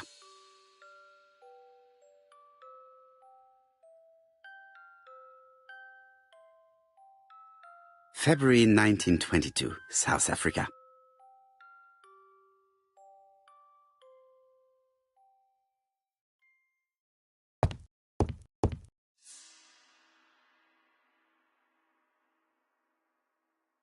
July 1920, Alaska Peninsula.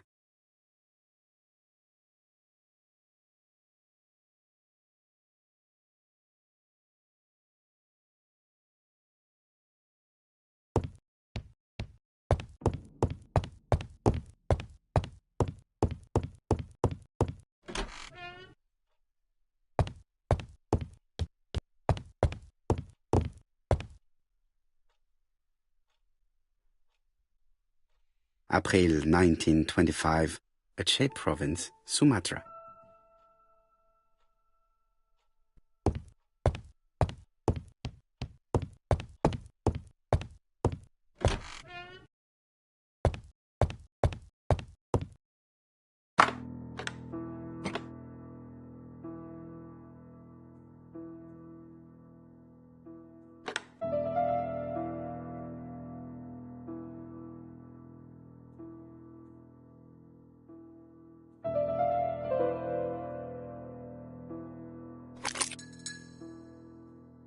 The plates around the picture appear to have unlocked. I think I've already seen these symbols on Franklin's trophies.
February 1922, South Africa.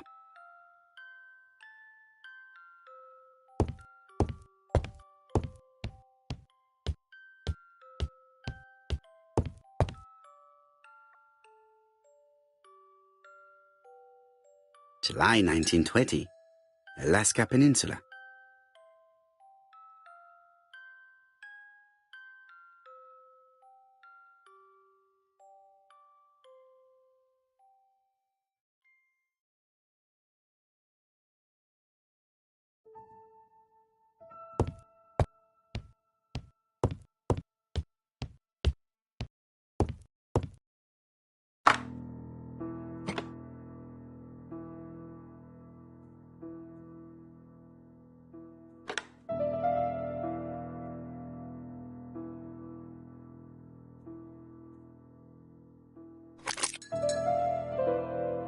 The plates around the picture appear to have unlocked.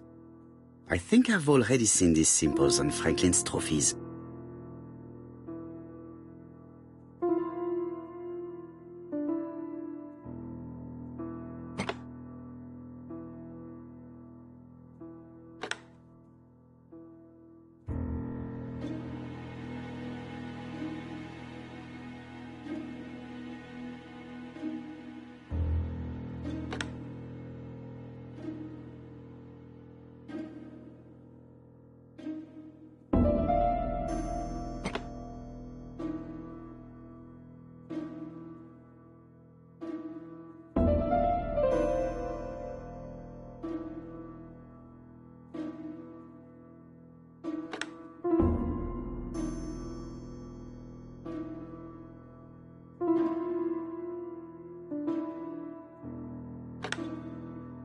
the African kudu.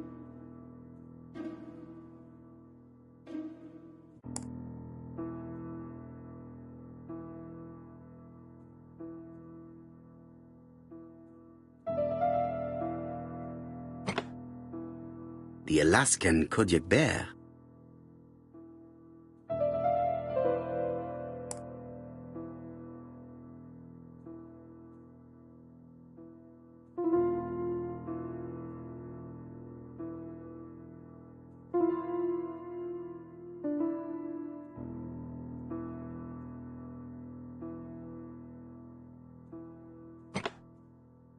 The lion of Sumatra.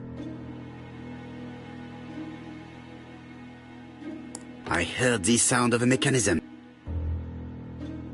Strange way of protecting one's safe. Triangulating one's hunting sites on a map.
A signet ring bearing the Clark's family's coat of arms. A number is written on it.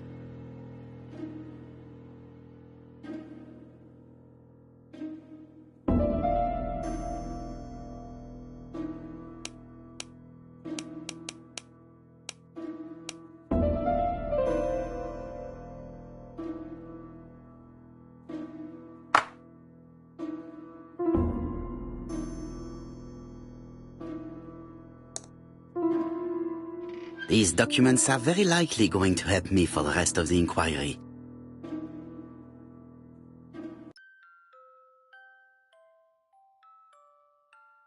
Eton College School Year, 1912-1913. Franklin Clark. School report for Franklin Clark. According to his teachers, Franklin was a good student, but lacked discipline. Sir Carmichael Clark, Campsite Churston, Devon, to Mr. Franklin Clark, Peninsula Hotel, Salisbury Road, Tsinchasui, Kowloon, Hong Kong. Campsite, 1935, January the 12th. Dear Franklin, first, I wish you a good start to a successful new year. I have received your letter dated December 10th. Thanks for defending my interest against Wang, this robber. Things could have got pretty bad if you weren't a real cold-blooded guy. I envy you for that. Things go on here much as usual. Charlotte is moderately free from pain. I wish one could say more. You may remember Thora Gray. She is a dear girl and a greater comfort to me that I can tell you. I should not have known what to do through this bad time but for her. She has an exquisite taste and shares my passion for Chinese art. No daughter could be a closer or more sympathetic companion. Life has been difficult, but I am glad to feel that here she has a home and true affection. You wrote me you want to stay in China for 1 more year or even longer. I don't object. The longer you stay, the more opportunities you will have to increase our collection. Nonetheless, you should know that we miss you here, and that Charlotte will be gone by the time you come back.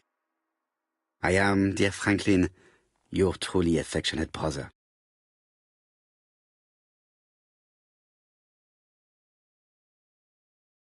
Charlotte Clark, Comside, Churston, Devon, to Mr. Franklin Clark, Peninsula Hotel, Salisbury Road, Chim Sha Tsui, Kowloon, Hong Kong, Comside, 1935, January 1st. I wish you with all my heart a happy year 1935. Writing my greeting cards, I have affectionate thoughts for you, always smiling as a child, sailing to distant countries and bringing back to us trunks full of wonder. At home, everything annoys me, starting with this young Thora Sir Carmichael is so fond of. I have nobody to share my feelings with, so I write to you. How can I tell you what happens to me? The simplest way the better. I am doomed. I still have 1 year to live, no more. How do I know? I opened the secret drawer of Carmichael and read a letter not addressed to me. In this letter, Dr. Logan tells my husband in the most direct way the truth he conceals from me. So, I know. But my husband doesn't know I know. Please don't tell him. And if he shares the truth with you, act as you were surprised. Carl will probably speak in his usual convoluted way, but I wanted to be the first to announce it to you. It does matter to me that you are aware of what happens in Comside. Warm regards, Charlotte. 12 gold sovereigns, some shares for the Southern Railway and some treasury bills. This is not worth much, hardly enough to justify your robbery.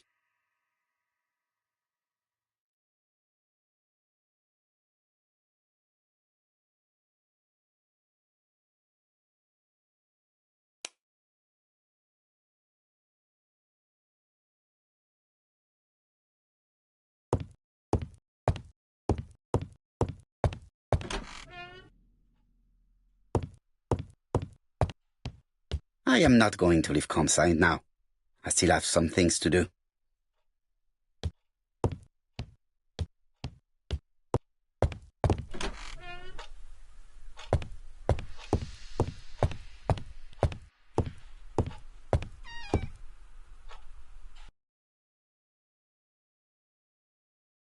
Where is the horrible smell of carrion coming from?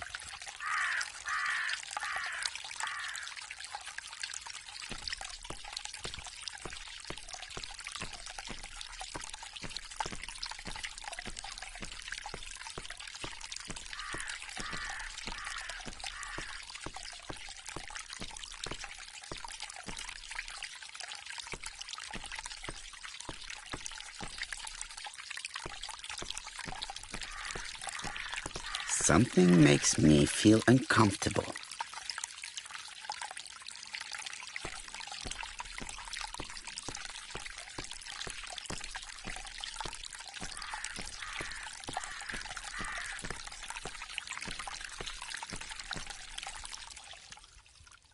Tut-tut.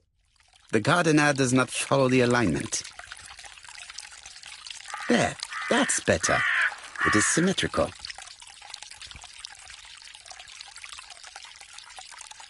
There, that's better. It is symmetrical. Brown pellets. Revolting.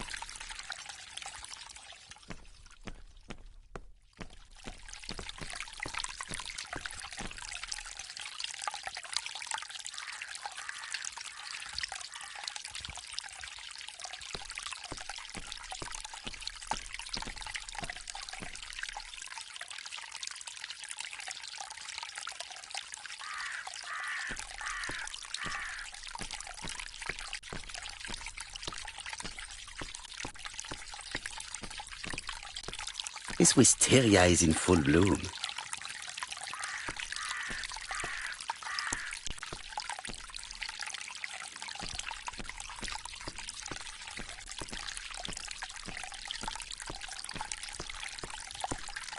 This fountain makes a very relaxing sound. I would like to congratulate Clark's gardener. What symmetry!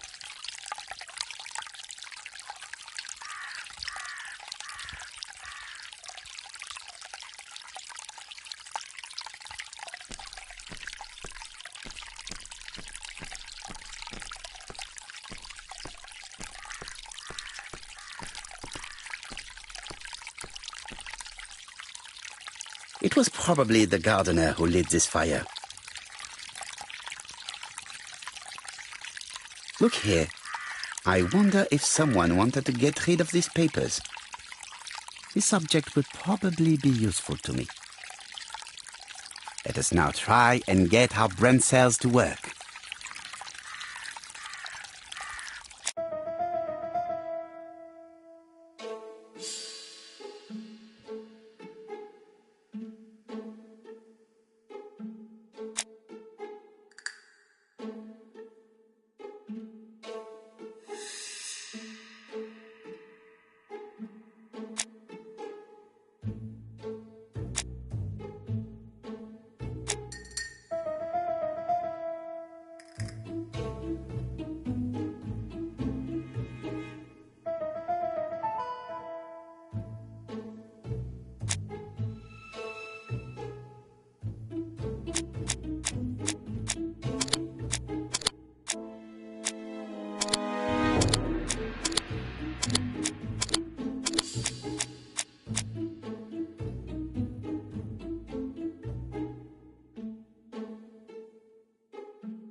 Everything that Thorgray has left behind comes from Sir Carmichael's collection. He most probably gave them to her, but she chose to leave them here rather than run the risk of being accused of theft. It is understandable when you know just how much Lady Clark mistrusted her. Let us now try and get our brain cells to work.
Thorgray had no reason to kill someone who only had a few months left to live. The poison she ordered was for rats. The gardener must have made good use of it, considering the stinking remains on the path, not far from the property.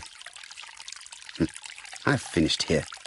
I must put the skeleton key back and inform Hastings that I'm returning to London.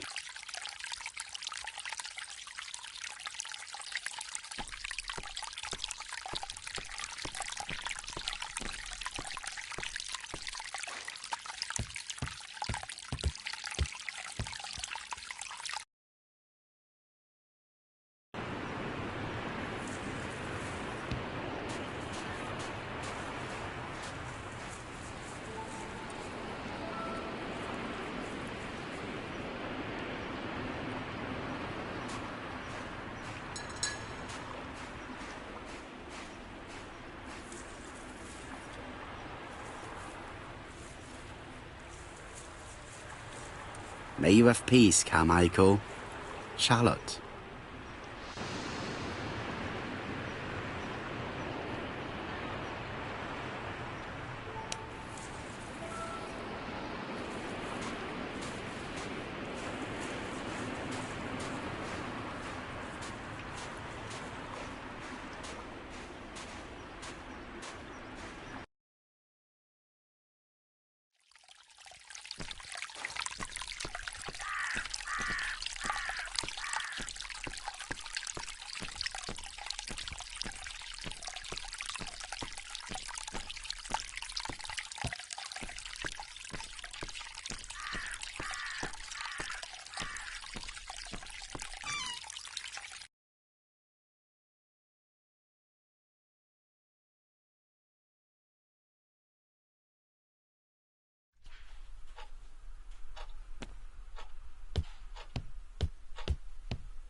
April 1925, Aceh Province, Sumatra.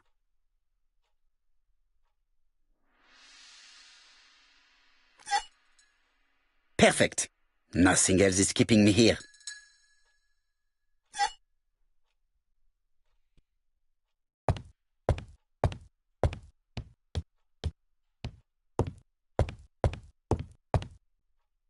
Hello, Hastings. I have finished in Charleston. I will take the first train. Tell me, do you know how to restore writing on a burned document? Yes, you just have to soak a cloth with a hydrochloric acid solution and rub the sheet of paper. Then the characters appear. Bien. You have been of great assistance, Hastings. Could you please order the solution as soon as possible? Of course, but what documents do you want to read? You will see, my friend. À ce soir.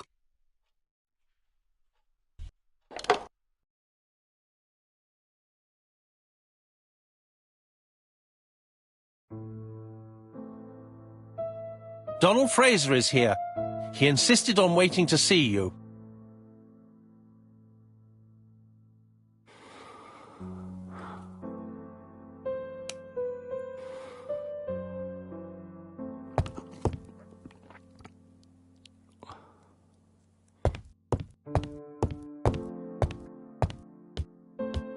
This bottle is for our visitors. Personally, I prefer the sherry.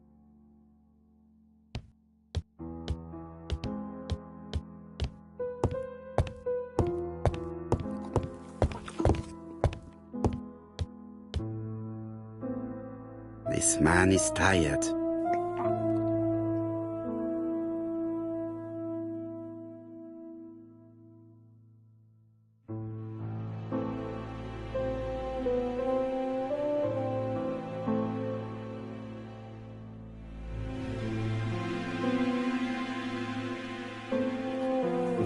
Donald is short of sleep, and it looks as if he didn't even bother to undress before going to bed.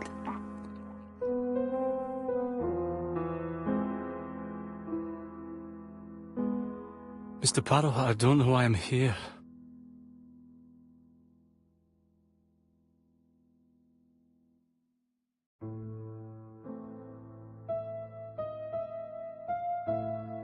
You wanted to talk, and you came to find the only man capable of hearing you. Mr. Poirot, since Betty's death, I've doubts about myself. I don't know what to do. And I keep having a horrible dream 3 nights in a row.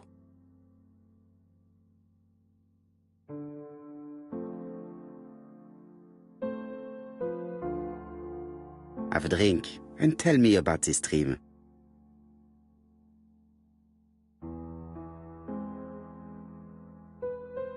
It's always the same. I'm on the beach with Betty. I grab her round the throat, and I squeeze, and squeeze until she's dead. Her head falls back, and I see that it's no longer Betty. It's Megan's face. Have you seen Megan Barnard recently?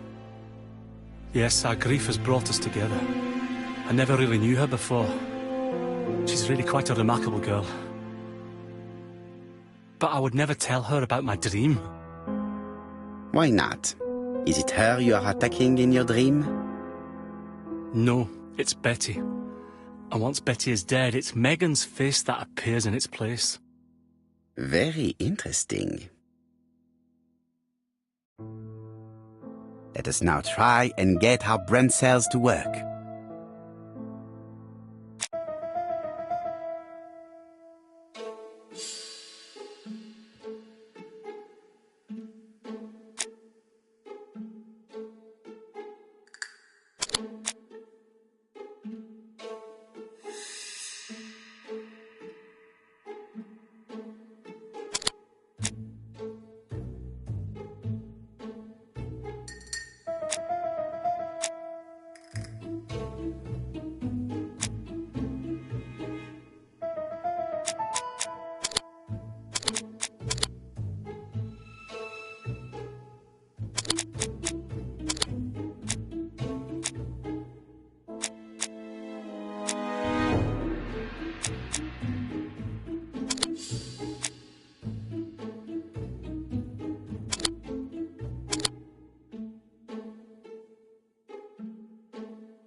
Mr. Fraser, I think that the real meaning of this dream is that you are in love with Megan Barnard. Please go on. Do. This dream certainly betrays your guilt. Oh. But what do you feel guilty about? Having killed your fiancé? Possible. Or forgetting her very quickly for her sister? Certainly. And this forgetting is perceived as a second death. So you don't really think I was the one who killed Betty? I do not exclude this theory. I am simply saying that I do not need to know that fact to explain your dream and your guilt. Thank you for being frank, Mr. Poirot. You've helped me a great deal. I'm going back to Bexhill. I'll not take any more of your time up. It is late, Mr. Fraser, and you are tired. I'll sleep on the train. I like trains. It's easy to sleep rocked by the sound of the wheels. Poor boy, he seems completely lost. Well, women seem to like him. I think Megan will take care of him. Oh, I remember. Did you order the product I needed? Yes, we'll be receiving it tomorrow. Bien, it is late, and I asked Miss Gray to come tomorrow morning. I have a few questions I wish to ask her.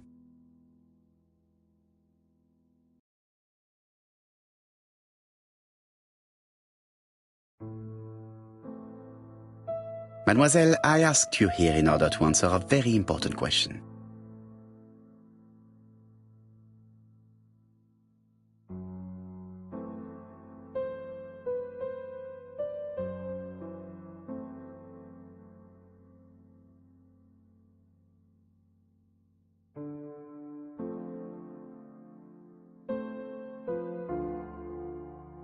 Am I right in thinking you said that you did not speak to anyone on the day Sir Carmichael was murdered? It's the absolute truth.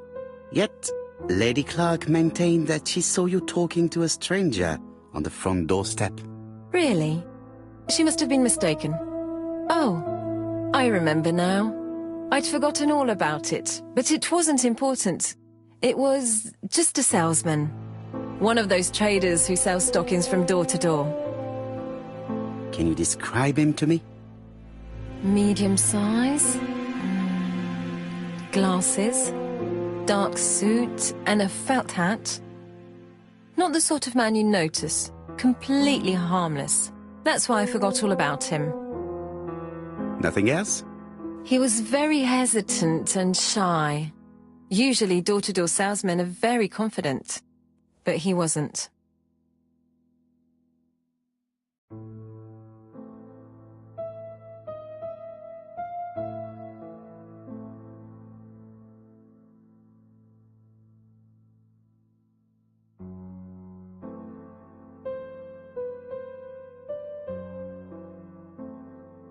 You did not leave Churston willingly, I believe.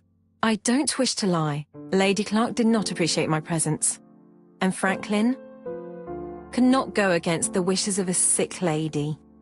He is a good man, and he worries a great deal about his sister-in-law. I noticed that you left some personal belongings behind at Churston.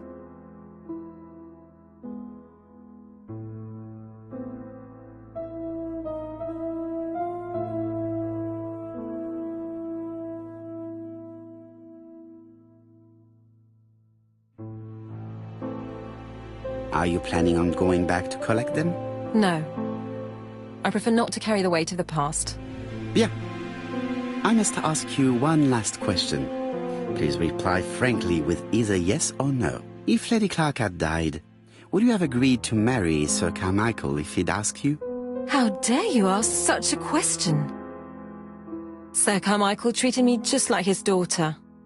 And all that I ever felt him was affection and gratitude, nothing else.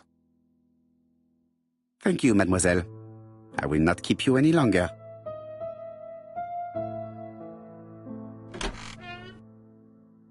I met Thora Grey on the stairs. Her cheeks were ablaze, and she appeared to be deeply hurt. Poirot, have you offended the poor girl again? Do you have good reasons for accusing her? I accused her of nothing, Hastings. I simply asked her an important question she did not answer. Let us see if we can answer it for her. Let us now try and get our brain cells to work.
You must know how to read between the lines, Hastings. When Sir Carmichael refers to paternal affection, he is lying to himself. Read this engraving on the brooch. A dark dragon for an angel with glossy hair. These are the words of a lover, not a father. Lady Clark was not wrong.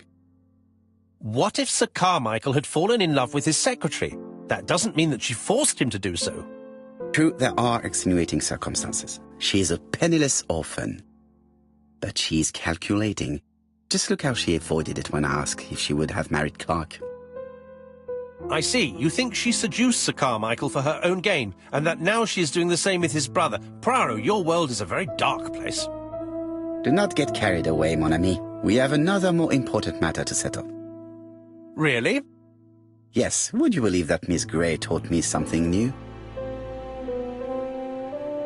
Let us now try and get our brain cells to work.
It's perfectly clear, Hastings, perfectly clear.